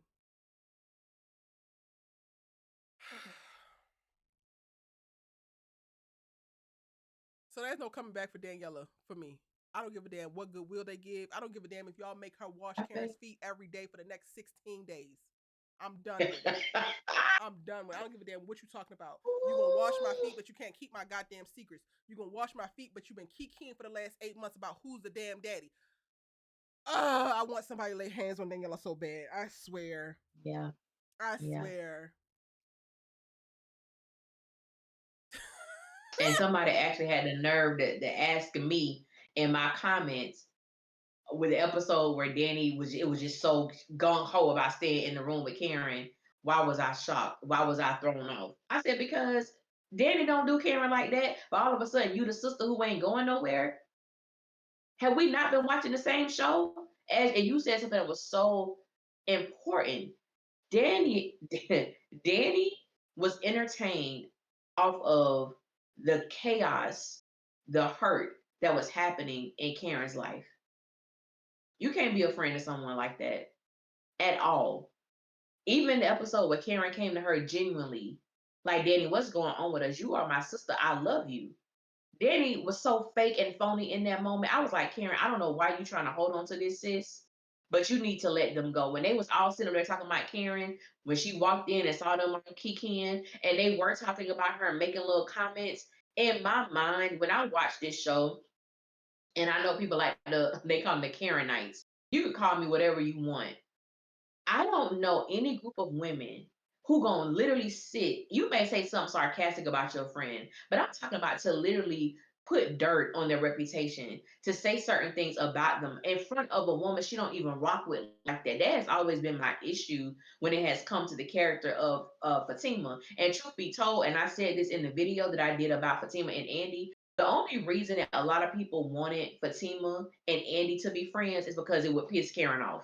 The only reason 100%. people wanted Danny and Fatima to be friends is because it would piss Karen off, because she's somebody who don't like Karen. She don't really like Karen either, so I want them to team up. And to me, that has been the thing.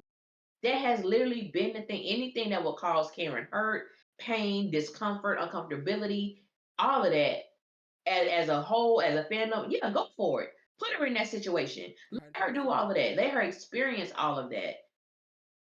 And if your friend did that to you, you would not be friends with them. Like, period. So I'm so interested to see what the talk is on Twitter about this whole thing with Danny and Fatima, what they probably happy about. But as you stated, you can't come back from that. It's one thing, it's been F Danny since then, to go to Zach and try to call Karen a hoe or that she's promiscuous, but you had to go all the way back to college, but you used it as a tool for him to go get a paternity test. And he came to that salon and showed his natural ass. But then to have Fatima sit up here and tell you that I'm relieved that it was Zach's baby that was stillborn. The fact that she let that flow out her mouth to Danny is, I don't even, diabolical on so many levels, When but that's not even Angela to me a exists, harsher. Thank you. when Thank you. Angela no longer exists, because why the hell are we Okay. calling Daniela King? Hell, at this point, Belinda would have been a better co-conspirator than Daniela King. Yes. Mm-hmm. Belinda is Mm-hmm. diabolical. So won't you just call another demon when you have demonic thoughts? She'll Yes. go ahead and validate that. She'll co-sign that. If Daniela do anything other than actively rebuke what the hell Fatima just disclosed to her next episode, it will take the jaws of life to take my foot out of her ass. And I don't give a damn what the character go through moving forward. Cause this right Oh, here, okay. mm-mm. Journey with CC says, "Where's Angela?" Facts. That's what I want to know. Y'all have a pop up any other time? Any other time? But we gotta go tell the godmother of said dead child that we're happy that that Mm-hmm. child is dead. That we're relieved that that Mm-hmm. child is dead. Relieved. Mm-hmm. Mm. Mm-hmm. Mm-hmm. Interesting choices. Angela is on the team. Angela has also appeared in Sistas. Stop playing with me. Yeah, she's been on Sisters a few episodes. She has. Well, Eric, you might as well get that foot ready. PB laws. I could, yeah. The other part of Danny's story in this episode is that magically, somehow, Tony is now broken homeless. The episode was so terribly written. The episode was triflingly written because what y'all need this man to be a bum that bad that in 8 episodes you have him sitting on his stupid ass couch bare chested talking about, honey, what's for dinner? I want to go and write something profound while being the shallowest kiddie pool you could ever find. Maggie, is you cool, baby? Because looking Maggie at ain't cool, Tony, I baby. said, what the hell is this? So he ain't had no Maggie ain't savings? cool. He don't have nothing. Maggie He's ain't just on cool. her couch giving the bummest of bums that he could possibly give, giving Lawrence from Insecure a run for his money like that. He just quit his job yesterday. He still got another check coming. Y'all got him like Lawrence. What are we talking about? This is, when I tell you, I cussed Maggie out so much while watching this episode. Because I said, Maggie, you're not going to play in my face again. Maggie, you're not going to play in my face again. Because just the other episode, Tony was telling Danny how he has a nice amount of savings, that he's good. He ain't got to worry about bills. He ain't got to worry about that because he's good. So why the hell is he on this woman couch, as Erica so eloquently stated, looking like a bum? When he don't give bum behavior, he has money, he's established. He was a vice president of an airline. He's good. Why are we seeing this man like this? Now I will say the toxicity that is within me. Let me tell you something. Your girl Allie like thick men. I like them thicky thicky. And baby Tony is thicky thicky. And I wasn't mad at them shorts he had on. I'm just saying. I wasn't mad at them shorts. I wasn't mad at them shorts. I'm just gonna be honest. This is my truth. Oh, This is my brother. truth. I wasn't mad at them shorts. I was mad at that robe he had on, but I wasn't mad at them shorts because them shorts were shortened. Them thighs was fine. Them things was thinging. I appreciate it. I don't know, I just had to Ellie. get that out. I had to get that out. I don't know, But I Ellie. don't like how they doing his character though and making him turn into this person that we know he is not.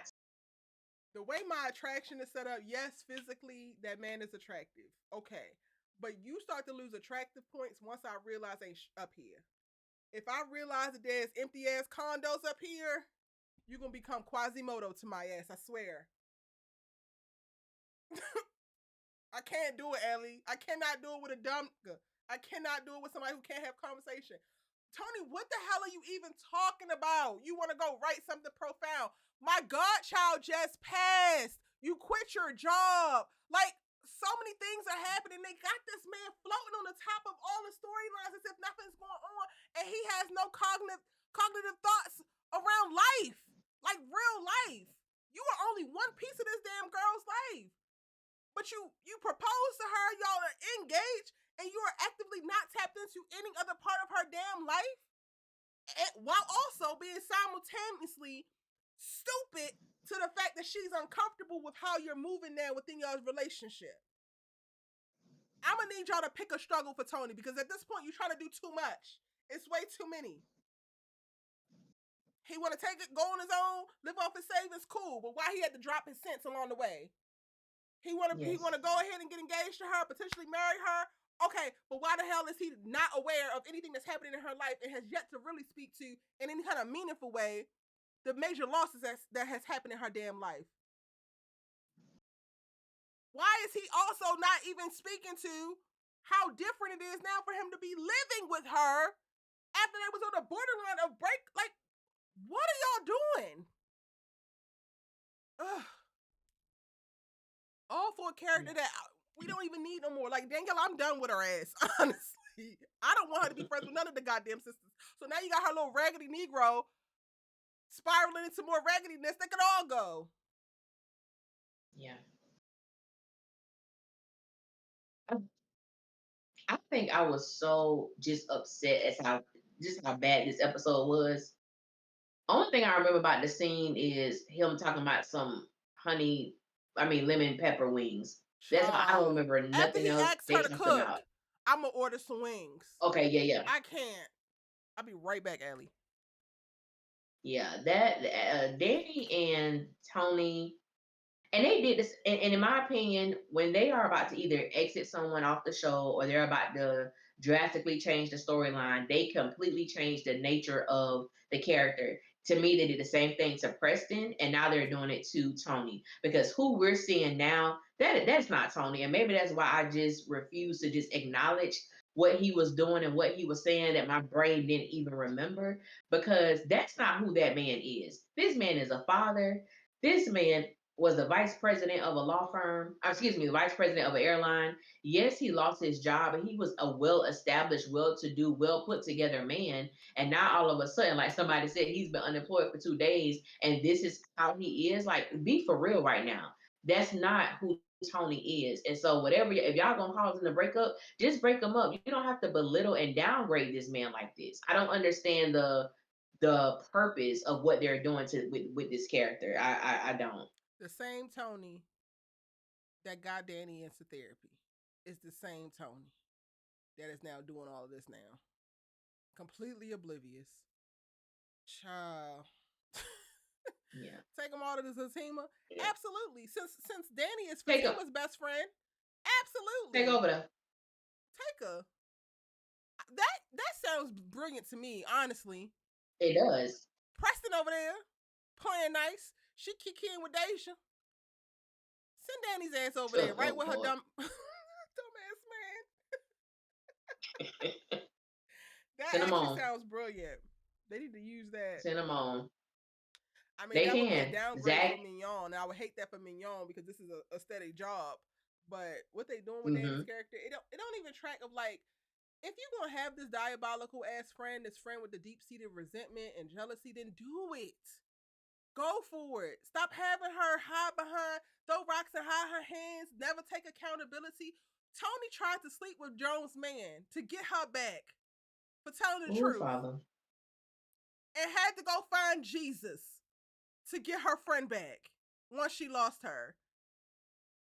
And y'all got Danny taking off Karen's shoes and put her in the shower one episode, but then allowing Fatima to confide that she's relieved that the baby that she lost was X in the next. Like, huh? And it could be The writing done. man. She could start in a place of being a terrible ass friend and then evolve. Similar to, again, Tony's ass. Tony is a prototype. But y'all want to play games. Yeah.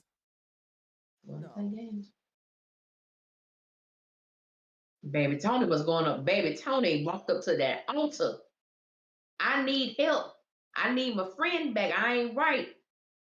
I messed up. I did something horrible. And all we get in Sisters is handing somebody a Bible that you don't even open.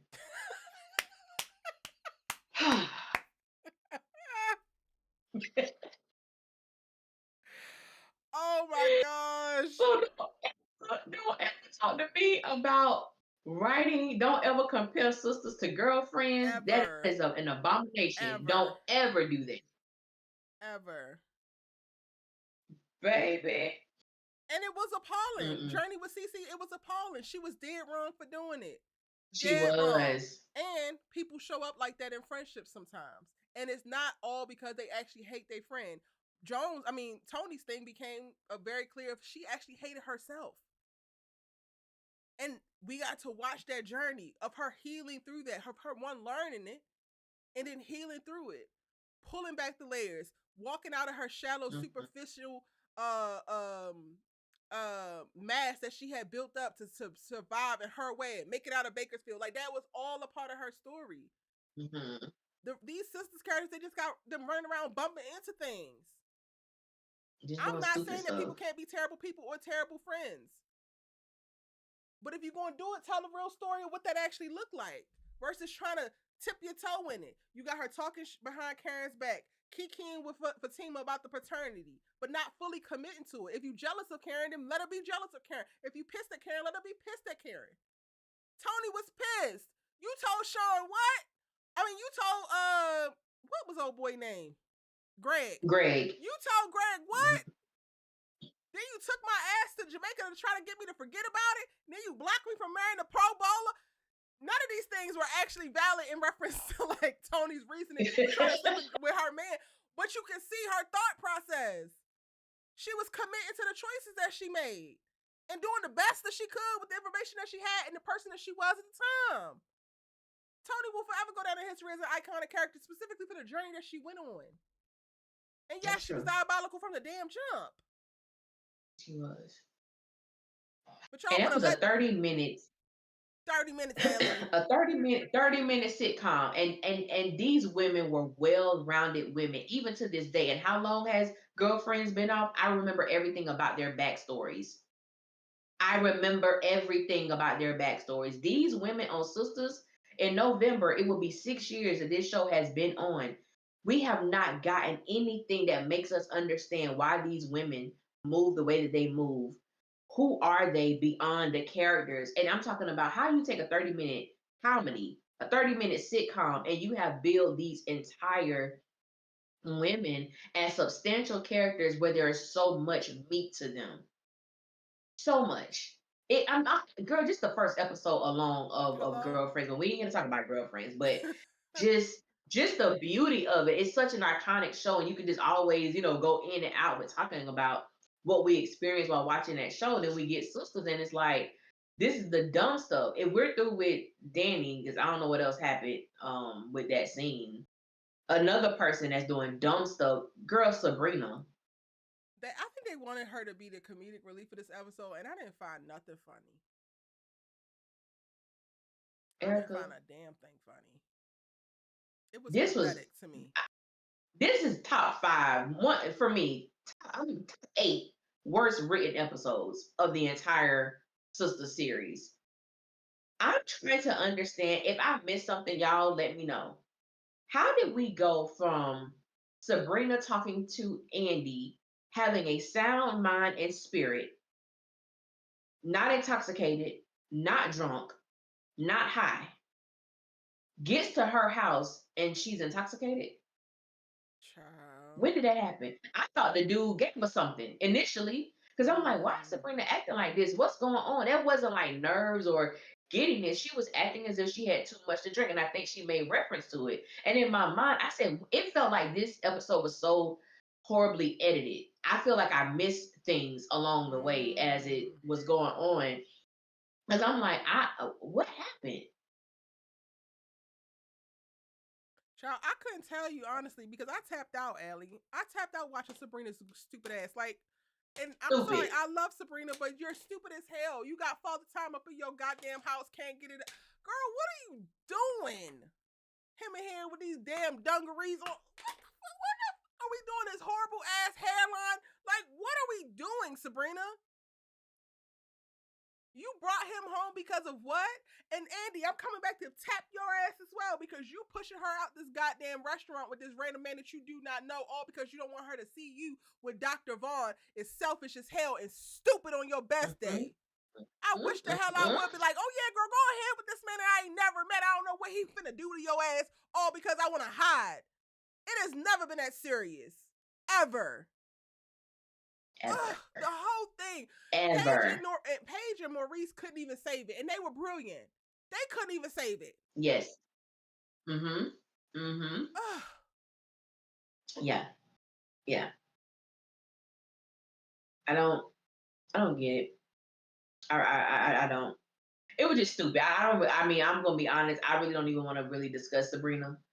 Just the stupidity of that whole entire situation that we saw on tonight's episode.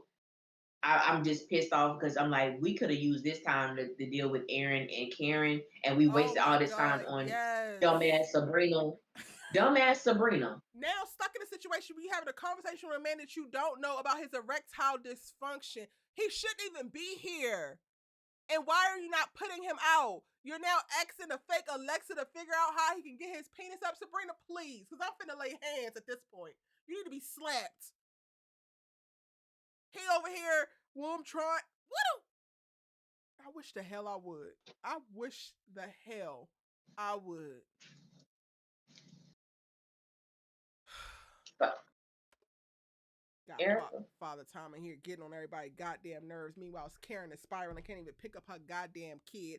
And Andi over there, as I said, flirting with Dr. Vaughn because she wants that man and knows she's not just trying to get information out of his ass.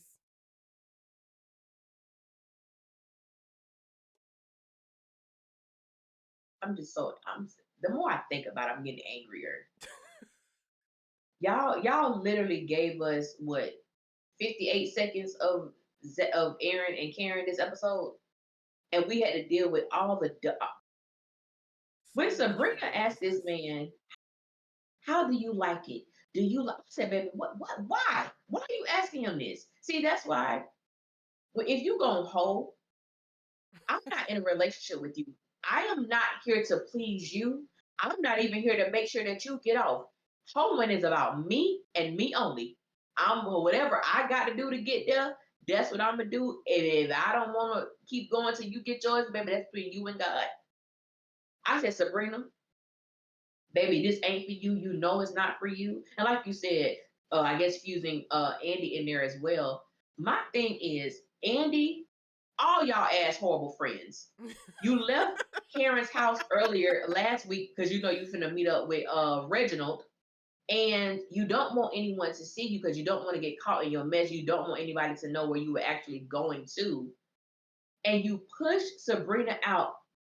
I have a friend, um, and this is different, but she's like the sweetest, most she wouldn't hurt a insect. Like she's like that type of person. And my friend was, I didn't know, she didn't tell me, but she was involved in a domestic violence situation. She was a teacher. She teach elementary kids, and she ended up going to the hospital and everything like that. But she told me like months later, because this was some years ago, and she knew. Because if I would have known, I always tell people I am never without. Take it how you want it, baby. It was gonna be some slow singing and flower bringing. You sending innocent ass. She ain't innocent, but y'all know what I mean. She innocent, Green ass naive as Sabrina, you naive as hell, in a situation with this older man to have sex, and then your parting words to her are, "Don't do anything I wouldn't do." I said, and I've done everything. I said, and everyone. Why would you, just so that you don't get caught? I was so disgusted with Andi in this episode from that moment on, because just how so you dare don't you? get caught. But then y'all was also on my ass talking about Erica. She just trying to use him for information. If that was the case, why would she need to not get caught? Andy's a old Andi know what she hoe. wanted. She is there for the penis. Y'all better stop playing. Facts. Facts. And I was just it's just so disgusted. frustrating. It's so frustrating, one, to watch these women be terrible friends to each other, but specifically for them to never address how terrible they are to each other. Because that Never address happens. it. We only really learn, I think, how to be really great friends or be the friends that whatever friend needs. Because my friends, I've had to learn them very specifically. And I think I had a very like copy and paste, like, oh, I'm gonna be there, I'm gonna ride or die. That was my general arc for my friends. But then as you spend more time with people, as you learn them, you learn what other people need. I got a Libra home girl who disappears, falls off the face of the map. And I used to take it so personally, like, girl, what is going on with you? Like, you could talk to me, you could do, and she's like, girl, it's not even about you. Like, she had to like, we went through some things where I took it personally, and I had to stop taking it goddamn personally because that's what she does. And then she like we communicated of this is what this means. If I go silent, this is what this means. And I'm like, okay, well, just so you know, if I hit you up and you have gone silent after 3 times, then that's when I will worry. Okay, cool. Now where I have this consistency, and like that's what women friendships are. Black women friendships are. That's what being a homegirl is, and it's like figuring that out.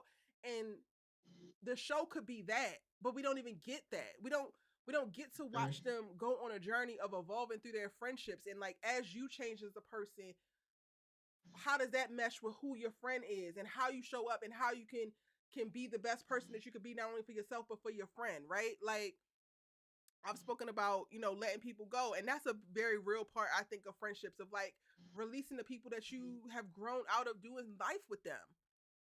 And they keep putting us in circumstances to where the girls are displaying toxic ass behavior to one another, but it's almost like are condoning it, and condoning you having toxic ass, stupid ass, selfish ass friends simply so that you can have a friend. But nobody should be relegated to that. You don't need to keep somebody around just because you have known them for 20 years. You don't have to keep somebody around just because you vowed back in college to never leave each other's side, when this person is also talking about you behind your back and befriending somebody who you feel like is a sworn ass enemy. Now you got to start to reflect and reconsider if who your friend is as a person actively antagonizes who you are or who you feel like you're becoming. You need to reflect, sis. And that's the stuff that we're missing in the show, and I cannot for the life of me figure out why they are basically holding us hostage from that. Thank you, Mel. Thank you for the super chat, boo. Oh, that was sweet. Good night. Good night, love. Um, yeah, I think I'm frustrated in that, and I know sometimes it can get misconstrued of like, yes, we are criticizing when we feel like people are being terrible people or making terrible decisions. But I'm more frustrated in every moment. It's like after you put them in a position to make a toxic decision or have or hold up a problematic mindset, why are we not now showing authentically what are the consequences of that? What are the results of that? How does life look now that you done made that decision? Now that you done said that thing? Now that you done did that thing? Yeah. And that's what it's about. And I think one of the things I have learned reading a lot of comments across the Sistas forum is that people want to be in relationship with people who are not going to hold them accountable, who's just going to let them go through Mm. life and not do anything. And I think about like my friends, and I have like sets of friends where people who I've known since I was a kid, people who I befriended when I moved to North Carolina. That was from sixth grade to 10th grade. I have them.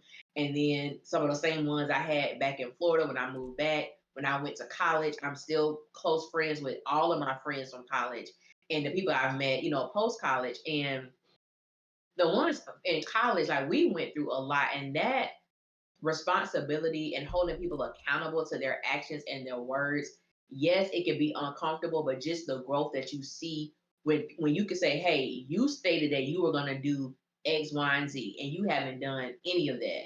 Like, what's going on? People can get upset. We have gotten upset because I don't want to deal with what's causing me not to honor my words or causing me not to honor, these actions. And then you have it to where, okay, cool. Well, listen, I'm gonna help you, or this is what it's going to be, or I'm looking at. I'll never forget. I was in high school, moved back down to Florida from North Carolina, and my friend was like super intelligent. She was the youngest of three kids, and just all about her studies and things like that. And so she wanted me to meet her boyfriend. And I'm like, okay, I think he was in 10th grade or something, and 11th grade. And girl, I meet the boyfriend. He's older than us. And this dude he kept doing that. And I was like, what is wrong with this dude? Come to find out you dating a cokehead. Oh hell Oh no. I wow. didn't care. I didn't care that he was standing right there. I said what I had to say to her, girl, you're better than this. And you talking about I'm in the 11th grade. I didn't care how old he was. You better than this. You want to destroy your life by some nigga who's sniffing coke? Like what is going on with you? Like we don't do that. I said, oh, you can go. And he was like, well, I came to see her. I said, well, I'm here. You can go. Cause what you mean? What I know you mean that's I came to right. see her? She ain't even of age. I said I could call the cops right now. Ooh. Like, don't play with me. Don't play with me. I don't play about my friends. And I remember when Karen made that statement when they was at the bank and she told Aaron, I don't play about my friends. I said, baby, you the only one. The only You really don't one. play about your friends. But your friends, oh baby, they play They with you. played They play about with you. About you, okay. with you, around you, Yes. upside your head. Like they play all day when it comes to you. Yes. Ugh. And they won't even tell us the story of why. I can't. Yes, Regia, she did come with the papers, and she's pushing the case forward. That's the best part of what Andi got going on, because I'm not really into Mm-hmm. her launching herself into some new romance any damn way. But I do understand why Dr. Vaughn was off put by her, like, going there. Like, I think that she should have clarified that and given him the autonomy to show up with that understanding of that will be But discussed, because she yes. spent the majority of the conversation flirting back with him, aligning with his lifestyle. I don't want to get married. I don't want to have kids. I want to just have a good time, it seemed like. And they both seemingly aligned, only for you to whip that out later as a result of his, you're the first black woman I dated, which also kind of had my eye twitching. I'm not even going to hold you, Allie. And I know that we're not supposed to hold men to the trespasses of the previous men, but this is the one I'm taking to the grave. I did that here in LA. Dated a black man, an African black man at that. And I was his first black woman because he's from a very affluent white area here in LA. I will never do it again. So the moment that he said that was the truth, check please. You got it? Yeah. Cause I'm gone. I'm not doing it with you. I'm not even gonna be able to do it with you. I'm sorry. Nope, never again. His comment pissed me off. That comment threw me off. It really threw me off because I did not like that. I felt like so there were no black women studying to be doctors. There were no black women in your like no black woman doctor at all. And I don't believe that. you're in Atlanta. You're in it, baby. That's why I said y'all better play me better than that. So I was already done. I mean, it's not that I wanted to. The pickings were low. I would have respected So him you more if ain't. he said he was intimidated, or he said that black Thank women you, made fun of him or something. Like, I would thank have you. respected it more. I still wouldn't have. I wouldn't have been able to mess with it. But Hmm. you're in Atlanta. Yeah, give me a little bit of Jason Pitts. What he told Chardonnay, I used to like black women. Black women didn't like me until I got in the NFL. I was the corny, cheesy dude. But when I got in the NFL, that's when black women, because I had a little money. And then, I'm cool now. Give me something like that. But to tell me they just weren't around you, shut up. I said, Reginald, I already know. I don't like you no more. Ain't Noel said that's why Like, Andi whipped out the paper. I think Andi was going to whip it out regardless, but she just used that as a terrible ass segue. Oh, so then this is the way that you support black women since you ain't never date us. Andi, what? huh. That pissed me off because I'm like, girl, number one, what? First of all, this man is the sole reason that Karen is alive anyway, Uh-huh. and her child. Two, as you stated, you brought this man here with the pretenses that we go. First of all, this man wanted to go get coffee. You the one said drinks, so you changed the Literally. dynamic of the situation, and then you gonna bust out, not letting him know what he's really there for. Then you gonna bust out when you find out he only dated snow bunnies. I said, Andy, girl, I see all up and through you, honey. You ain't changed not a bit. Not a bit. Not a Not a bit. And bit. I'm thinking about her PTSD journey. I'm thinking about all of how the last few weeks could have been weighing on her, how she's about to shift as a person, and then here she come pushing through. I ain't changed a bit. Ain't changed. And then when he said, I'm at a point in my life where I don't want to deal with, unnecessary drama. I said, baby, you're speaking to unnecessary She drama. is the drama. that's who Andy is, baby. She is the unnecessary drama, honey. You might as You well don't go want ahead that. and leave now, Dr. Vaughn, because she quite literally is the drama. She's the drama. Mm-hmm. Ugh. She's the drama. Is that Show enough. everything that happened in the damn episode? Maurice loves Paige's brother. Don't he? Even I that said, oh, felt I knew rushed this was though gonna too to happen. me, Allie. Like that felt so rushed. Like so much of this episode was just janky as hell. And why did Pam show up? Why Maggie? To Why make did Pam eyes with show the up damn bartender that wasn't actually there. that we never saw? Baby, when I tell you Maggie, and I don't want to do this. I feel like I come for you every time you write an episode because I was on you a couple weeks ago. And I'm on you now because I don't understand why you choose to do some of the things that you do. You literally had Pam come in there and she was there for all of what, 15 seconds, 30 seconds? What, because Maurice was making a joke about knowing Beyonce's cousin? Please give it a wrap. Y'all don't have to bring Beyonce up every 5 episodes. We get it. Tyler is a big Tyler fan. loves Her cousin Beyonce. is in Oh the my show. gosh. We get it. Please stop. Please. It ain't even cute or funny no more. It ain't. We all know Angie is Beyonce's cousin. Okay, cool. I've known since I was 16. I don't care. And I love Angie. I love Angie's personality, but please give it a Yeah. break. Yeah. Ain't Because Noel, why was she there? child. I don't know. They were going nowhere with it. Ain't Noel, Grayson said that Maurice is too much, so he went to go find less.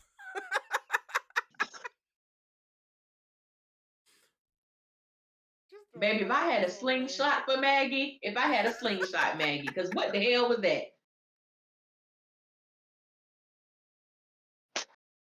We've been They wondering just about threw a bunch of Grayson. into the episode. They just threw everything into the episode just cause. Child, What was that? this was bad. And then what else happened? Oh, Aaron and Karen. Oh, before we leave Maurice and Paige, Paige gets her little jungle fever man. Mm. And then Maurice is hooking up with her brother, or that's Oh, imminent. definitely. Okay. Now over at Definitely. Karen's I apartment. knew that was coming. Whew.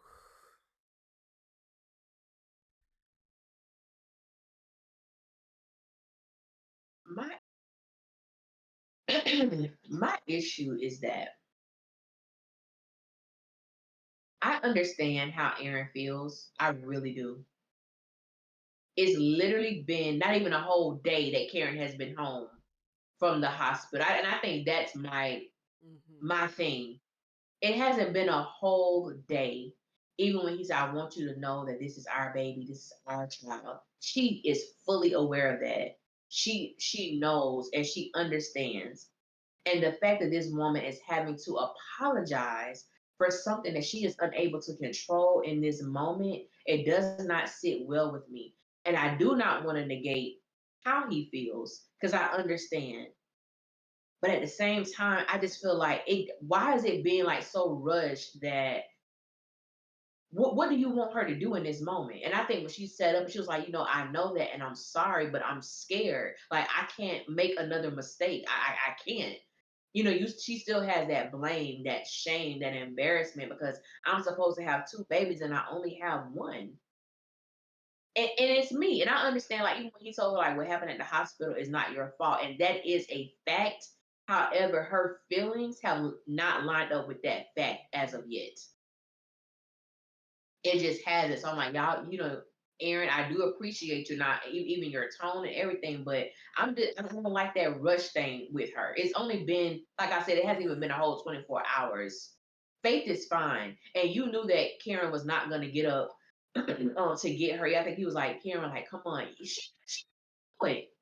Like this. So unfortunately, but for you the daddy, you don't have to. This weight is gonna have to be on you a little bit longer. Like, but Maggie, please. Girl, it ain't been a whole 24 hours. Y'all acting like Karen just abandoning this child. Like, come on. That's the thing. I'm experiencing real big dissonance right now with it because that's what I'm saying. I'm like, yo, she just came home.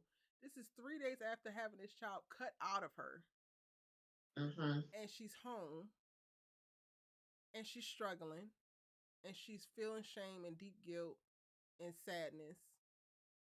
But on the other hand, I think I get him being triggered by her saying the baby. And Yes. for his point of like that really weird thing, that dance that you have with the person that you love, especially during traumatic times, of what do I do that's not too much but is enough, and what I do now is going to set a precedence for certain things to continue versus create a grace period for you to ease yourself out of it.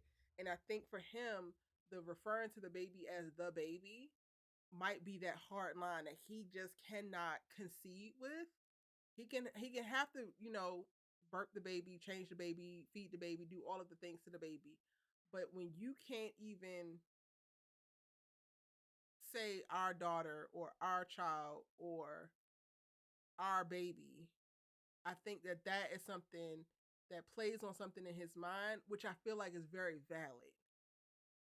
So I'm like Yes. struggling between, yes, she just got here and she's struggling horribly in this part, in like in her specific postpartum journey, because of all of the context for her particular journey. But then also Aaron is not wrong in drawing deep concern.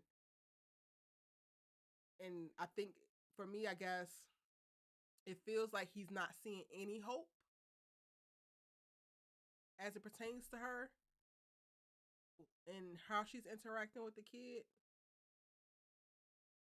which can be very scary for him. All I Yeah. need is for them to And actually talk about it. I need y'all to not give them only 1 minute and 15 seconds of a damn scene in the show. Like, I need this to be the conversation. yes. And that's the thing for me because I don't think that's like I was saying, like with Aaron, how he feels, and I get that, the baby. And I believe it's probably Karen's way of having that distance. Mm-hmm. And even as you stated, if that is something that's just like a thing he just cannot, like that is that is a term that I am just unable to sit with. Like you calling our baby the baby, like she's just not something. And I think the way that he spoke to her was needed because if he didn't raise his voice, he didn't have an attitude, even if he was agitated or irritated, it did not come out in his speech. And even with, like you said, because we got such a short time with them, they didn't even really get to have a conversation about what he said. Even her, being sorry and telling her it's not your fault. I said, we haven't, which seems unrealistic to me, we have not even seen Karen and Aaron embrace. There hasn't even been a But hug. they in bed There together. hasn't been like, Yeah. Coming into that scene, I was but they're like, in bed together. hmm, Hmm. something feels off here. That's the thing that got me. It feels very off. That's why I was like, what exactly is going on where, we got the embrace today with Fatima straddling Zach and, him hugging her. I say Karen ain't, they have not had any of that. He has been Aaron, as far as in speech and in tone and in patience and compassion. But the other aspect of him, I mean, I know he ain't trying to slobber down or nothing, but just that other aspect of intimacy is not there at all. She has not rejected it because it has not been offered. So I'm interested and curious as to why that has not happened. So I just don't know, but I feel like I got to go back to see some episodes because I'm starting to feel like Maggie is the person who write these episodes when Karen and When it be Aaron off. only have like literally 55 seconds on screen and we don't get much, which is exactly what we got today. We, as you said, we probably got a minute and 30 seconds total, literally. They're in the chat talking about the time. Y'all, we can only say but so much about the time. Ida says, I believe that they said it's been a couple of days that's gone by. I hear what you're saying. I hear you, right? But my eyes is showing me something else. Fatima says to Danny, I know that you came by the other day. That was this morning. Mm-hmm. Zach is in the same clothes. Aaron is in the same clothes. Karen is not in the same clothes because she took a shower that was prompted by Danny. We have been in the same day for 4 episodes. Mm-hmm. And they don't get to just say that the time has passed by the character saying it while still operating within the confines visually of it being the same day. Because this is at night. Fatima was at work all day. And what happened while she was at work today? Hayden was all up in the ball player's face and was a groupie. That was happening while Danny was at the house talking to Zach. But that was the other day. So as far Mm-hmm. as I'm concerned, this is the exact same day that she came home. And It's the she same day. apparently came home 3 days after the cesarean. Yeah. That's what I'm I going think off that's what of. people maybe get. Yeah, I think that's what people may be getting confused that it has been days since Karen has had the children, since that experience happened. It's been days since that happened. But she's only been away from the hospital for it hasn't been a whole 24 hours yet. Yeah. It hasn't been a whole 24 hours. But they just need to do a better job. Like that's why I said with Maggie, they act like they don't know what's going on because you're writing as if you didn't watch or you weren't in the room when the couple of episodes prior has been written. Because this just felt like a completely different tone. Like I really wish Courtney, please don't ever piss me off. But I really wish because I like you, I really do. Um, I really wish that he was the sole writer or the main writer of this show because there seems to be some intentionality when he writes. Mm, Everybody else, they just, I don't know what the hell they're doing. This episode felt so discombobulated. it It did. felt so out of place. It felt so just, I'm just throwing these things together for the sake of having a writer's credit on a season. But it's the heart of it. Everything was just taken out. And like you said, even with Paige and Maurice, who I think they did definitely had their funny moments and doing what they do, it still wasn't enough Yeah. because this tomfoolery we got today was just I don't even understand. It was wild. And honestly, I think that the lack of continuity between episodes, so they need to do a better job of actually facilitating this writers' room. Because to go from where we were at yesterday with Karen's conversation with Zach, her deciding that she was going to give Aaron a try and like really put herself into this whole thing, Danny putting her in the shower, us leaving that episode on the beat of like, okay, she's going to be all right, she's going to get through this, Mm-hmm. to us not having even anything. Like we don't even have. She doesn't even look up when the baby is crying. Like she, it could have been something Mm-hmm. as simple as putting her hand out to the bassinet and then turning back to look at Aaron and saying, I can't. It could have been something as simple as that to just show a little bit of traction, but she's still stuck. And y'all don't even give us that. You take her right back to where she was well before Zach even came and had the conversation. It's just like this don't make no damn sense. None. And even when Fatima asked Zach, well, what did y'all talk about? What did she say? Nothing. She said nothing. She was like a zombie. We didn't talk about nothing. What? Said Maggie, Maggie, step away from the laptop.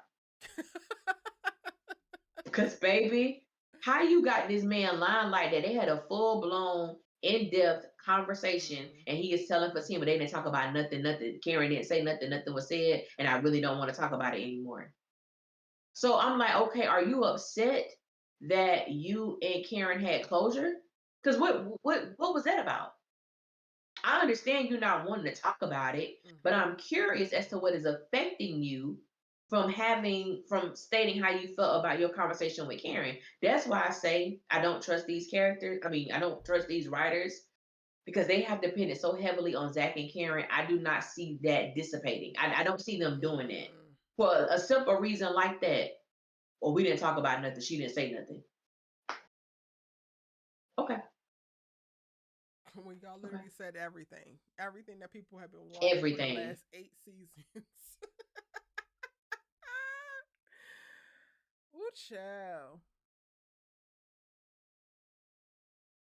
That's pretty Honey. much it, y'all. That's everything that went down in the episode. Yes. And if anybody gets the extended trailer, can you please send it to us, please? I be trying to get it. Now, I want to make this public service announcement. Episode 10. I want y'all to already get y'all apologies out for me and Erica ready. For those who love to drag us on Twitter, for those who love to come in this comment section.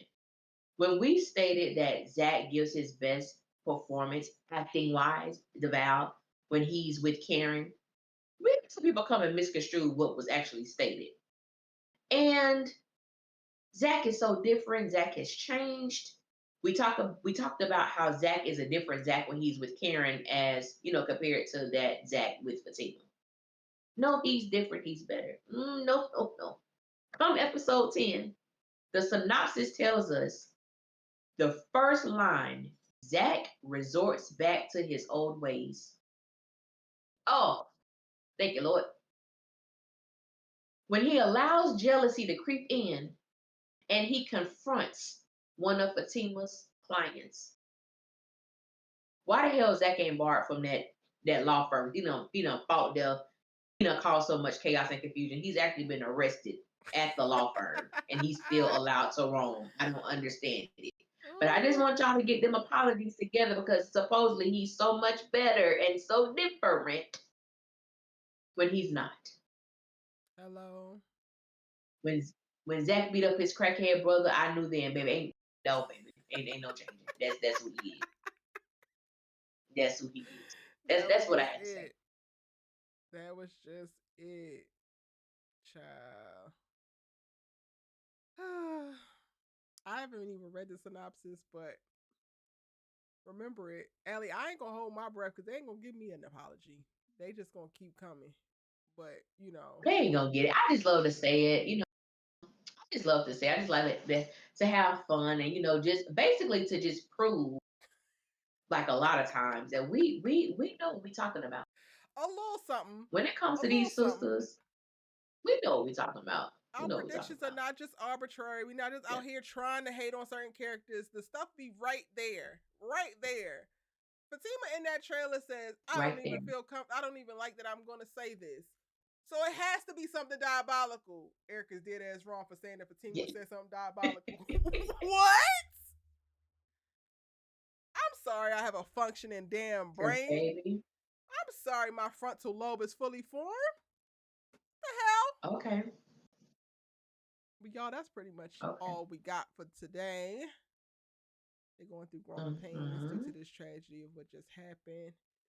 If the people around Zarin don't let them grieve in peace, they finna push them back into one another's arms.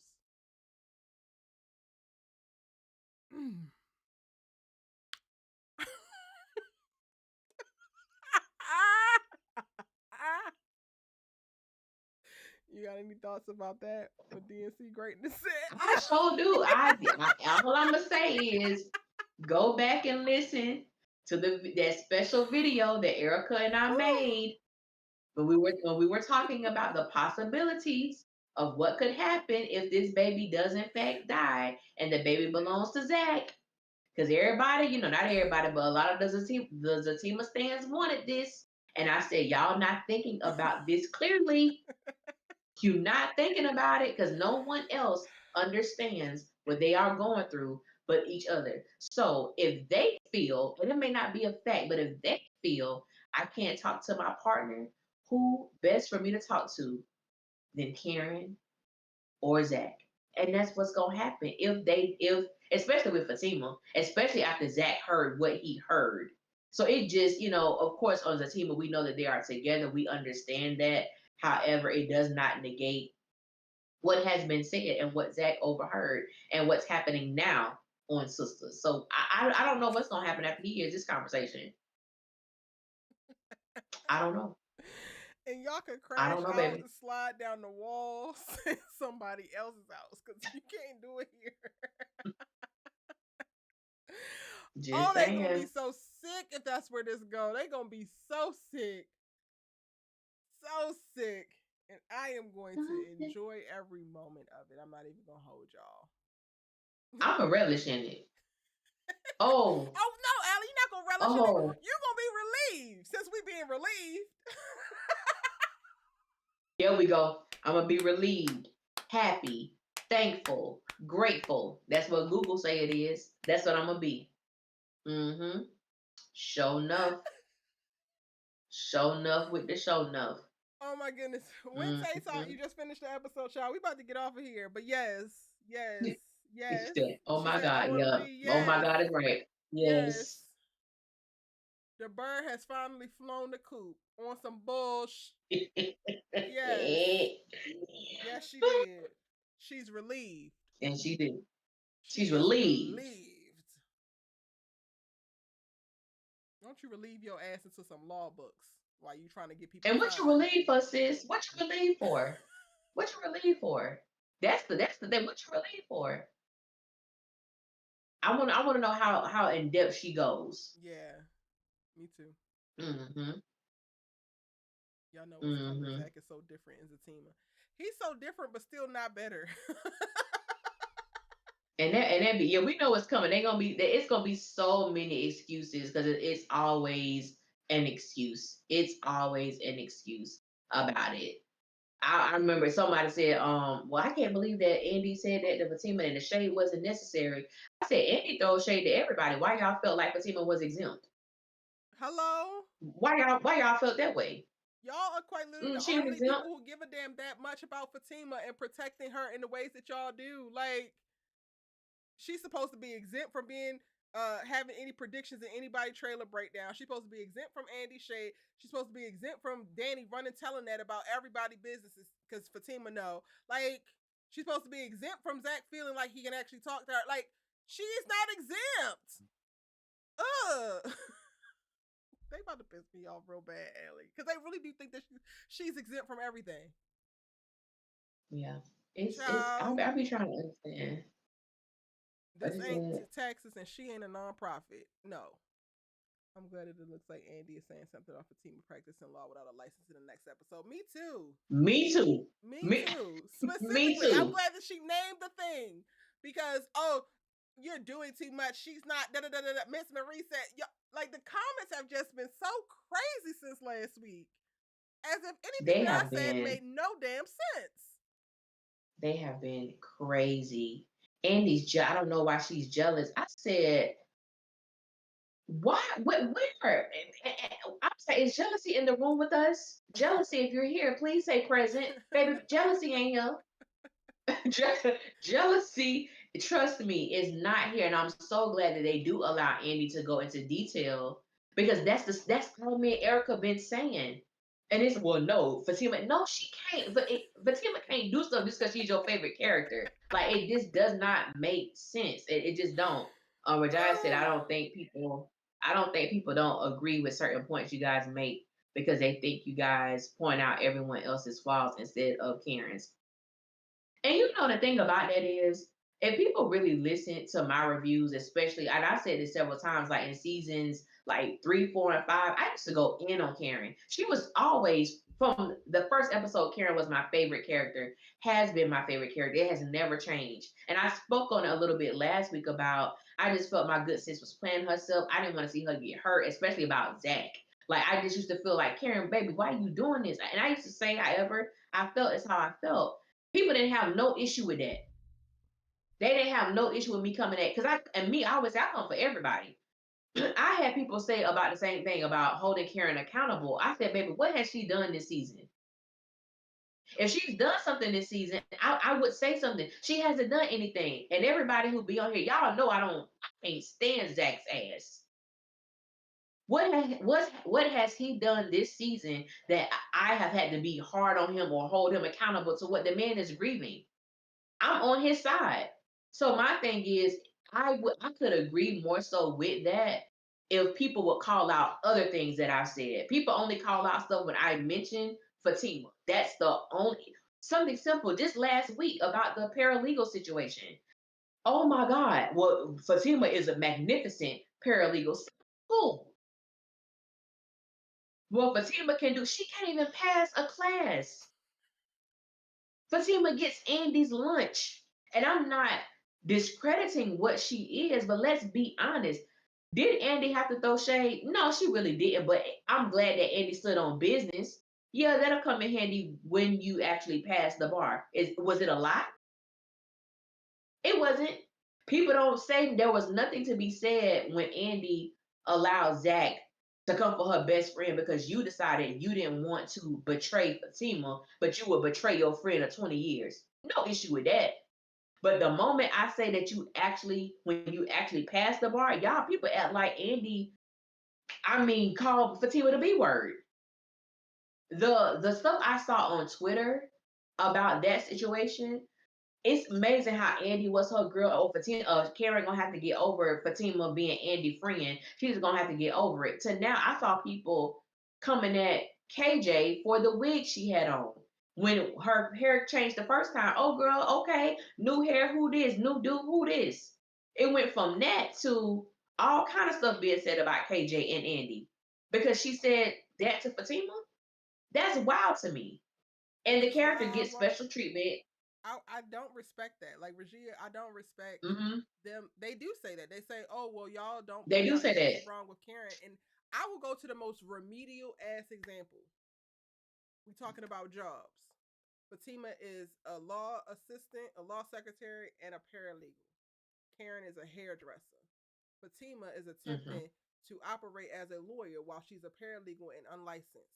She should not be doing that. I have said that.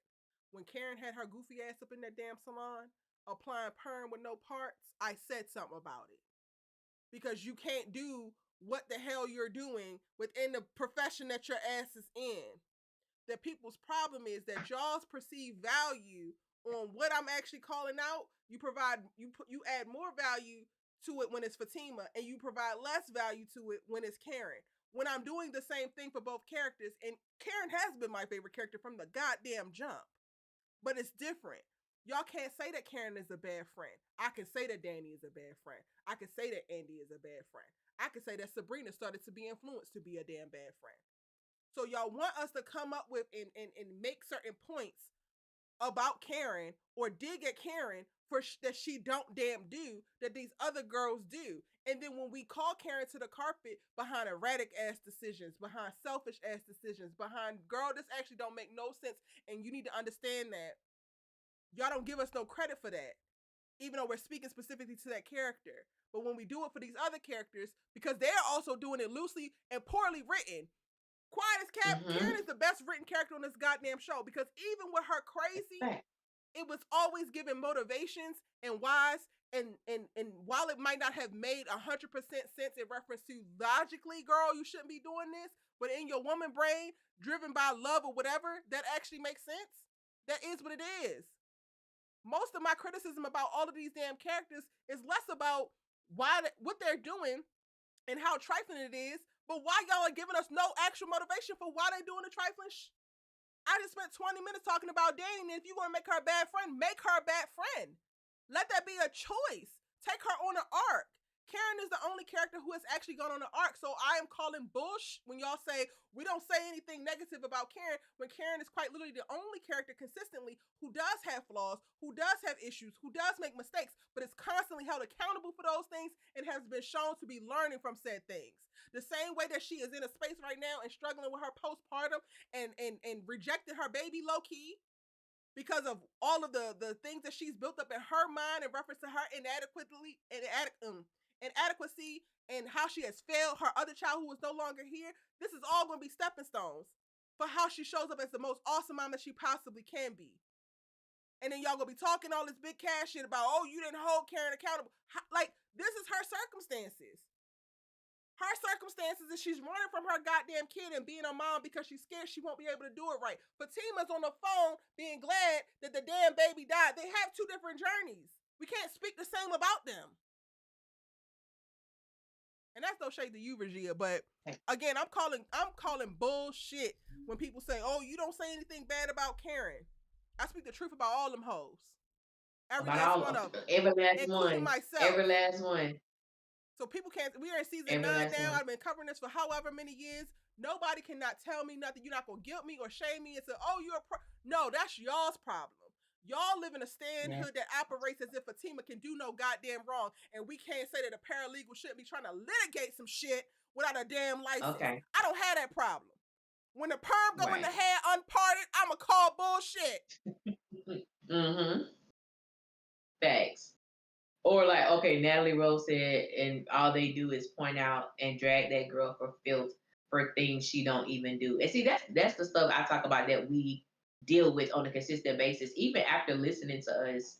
And you would have a comment such as that. And it's so interesting because I want to be very clear. Because I know some of these same people who come in here, some people, and you can listen to whoever you want to listen to, but I can look at certain comments and I know who you are a fan of when it comes to the reviewers of the YouTube Sister Streets. And it's a wild ass choice. Some of you hoes and it's a wild choice. Misogynist as your leader. Yes, have this man speak for you about, and I'm gonna say this. I want to make reference because I don't listen to that person's stuff, but I do have people who send me clips and send me things like that. So some of these screen names I've seen screenshots over there as well. And I will say this: 90, and I want anybody to prove me wrong. 95% of that person's content is dragging Karen.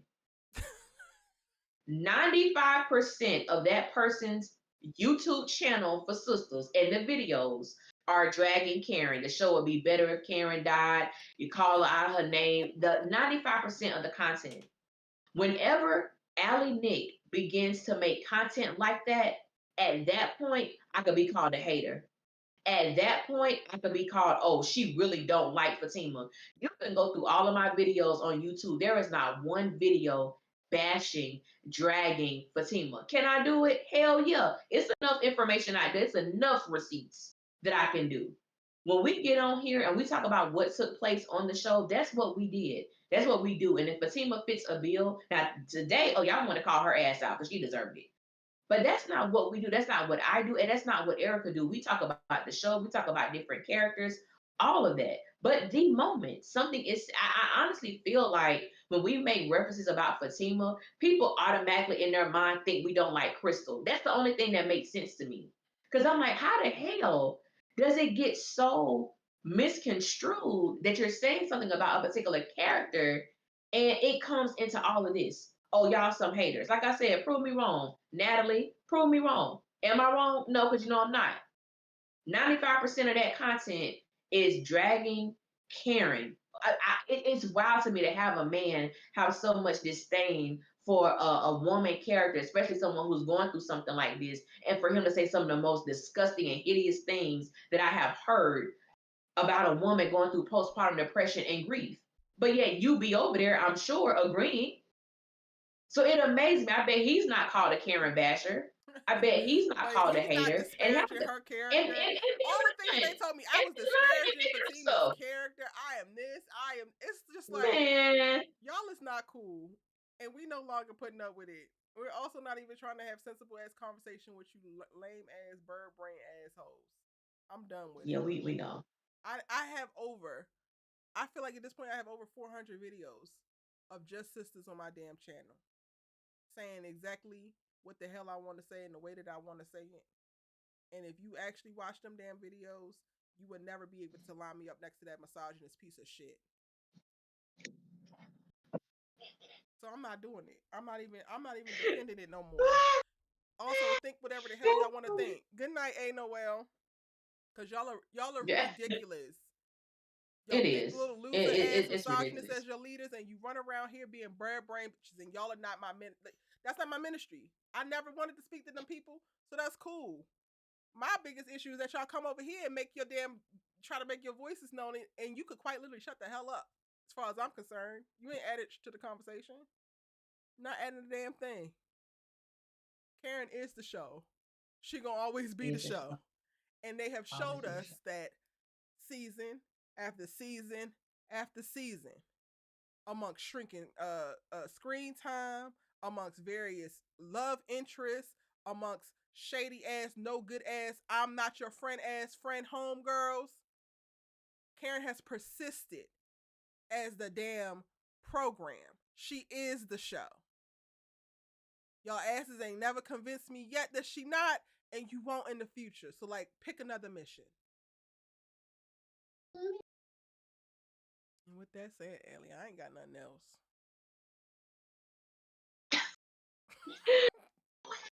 Either, but I do appreciate for those who do, listen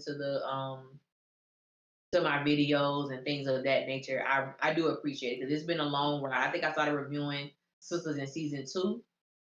I don't think I reviewed in season one. I don't remember, but I've been doing the show since season two. And y'all, when I say I'm barely holding on, your girl barely holding on, but I'm still here as of now. And I just want so much for them. Like I really do. I just want so Yeah. much for Yep. these women. And I'm disappointed in the writing, the quality of writing on this show. I don't even have hope that it gets better. I really don't. I just think it is what it is and it'll be what it is. But I just feel like as Black women, I just believe we deserve better when it comes to, excuse me, having a show that's supposed to represent the different walks of life that we are on and the different journeys. What should have been something great is not that. But I appreciate what Erica and I do because I believe that we do entertain. I do believe that we, call, force to the carpet. I believe that we are engaging. And so I do appreciate those who actually have the intelligence that God has given them and use it appropriately when listening, when engaging, when communicating back and forth. I don't take that for granted. Even the people who don't like us for whatever reason, who don't agree, I thank you for the view. And even if you don't agree with me, that's fine. Everybody ain't gonna agree all the time, but it just is what it is. It's a show, and that definitely reflects life. So yeah, that's all it is for me.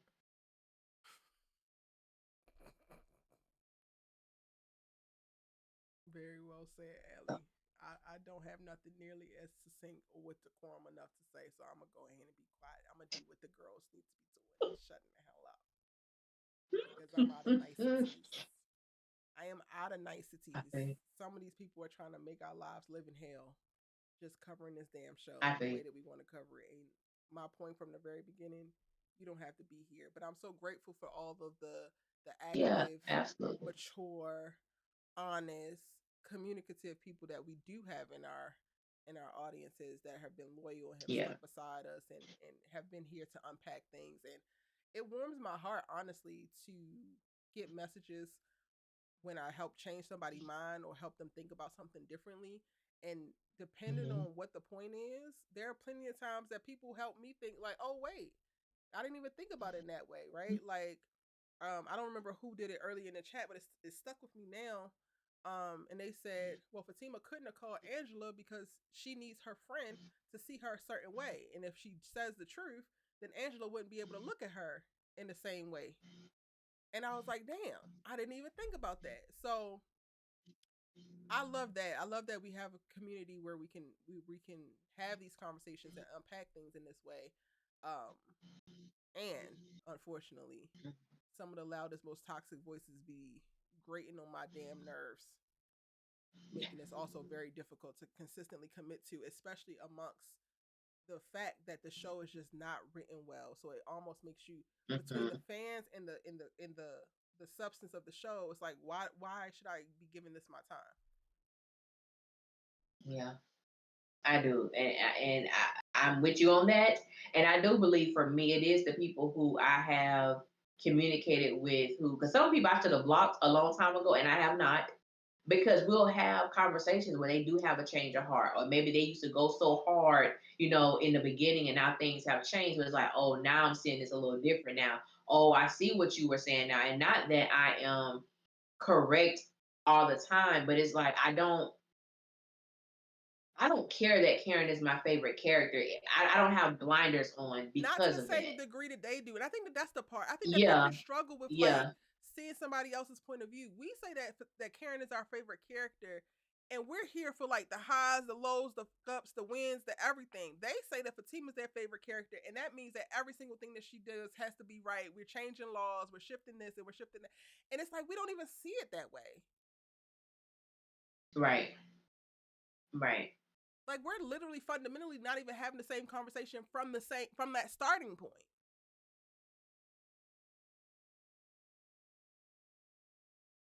It's the truth.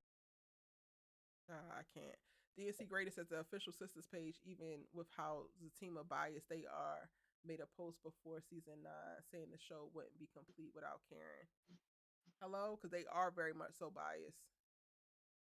I mean, we really have to be.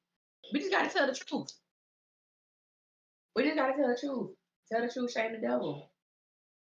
But when you tell the You truth know what I'm in a saying? world full of lies, that makes you enemy number one. Thank y'all so And that's what much. we. Yes, Thank you thank so y'all. much. Be on the lookout for our breakdowns and further sister content because we are still here. Still here. That's still here. You heifers better get with it. Get lost because we still here. Thank you, Allie, for another dope discussion Hmm. on a very interesting, marginal, I should say, episode of Tyler Perry's Sistas. If you catch this on replay, feel free to drop your thoughts in the comment section down below. Shout out to everybody who was in the chat, keeping the conversation going tonight. I greatly appreciate y'all. Yes. Wednesday talk, you're gonna need to go ahead and do the replay, babes. The first hour was about Fatima. Literally, literally. Yeah. And unfortunately, you might be right. By the end of the season, Fatima gonna have a law license, as if law school ain't 4 Yeah. years. Good night, y'all. Yeah. She gonna have.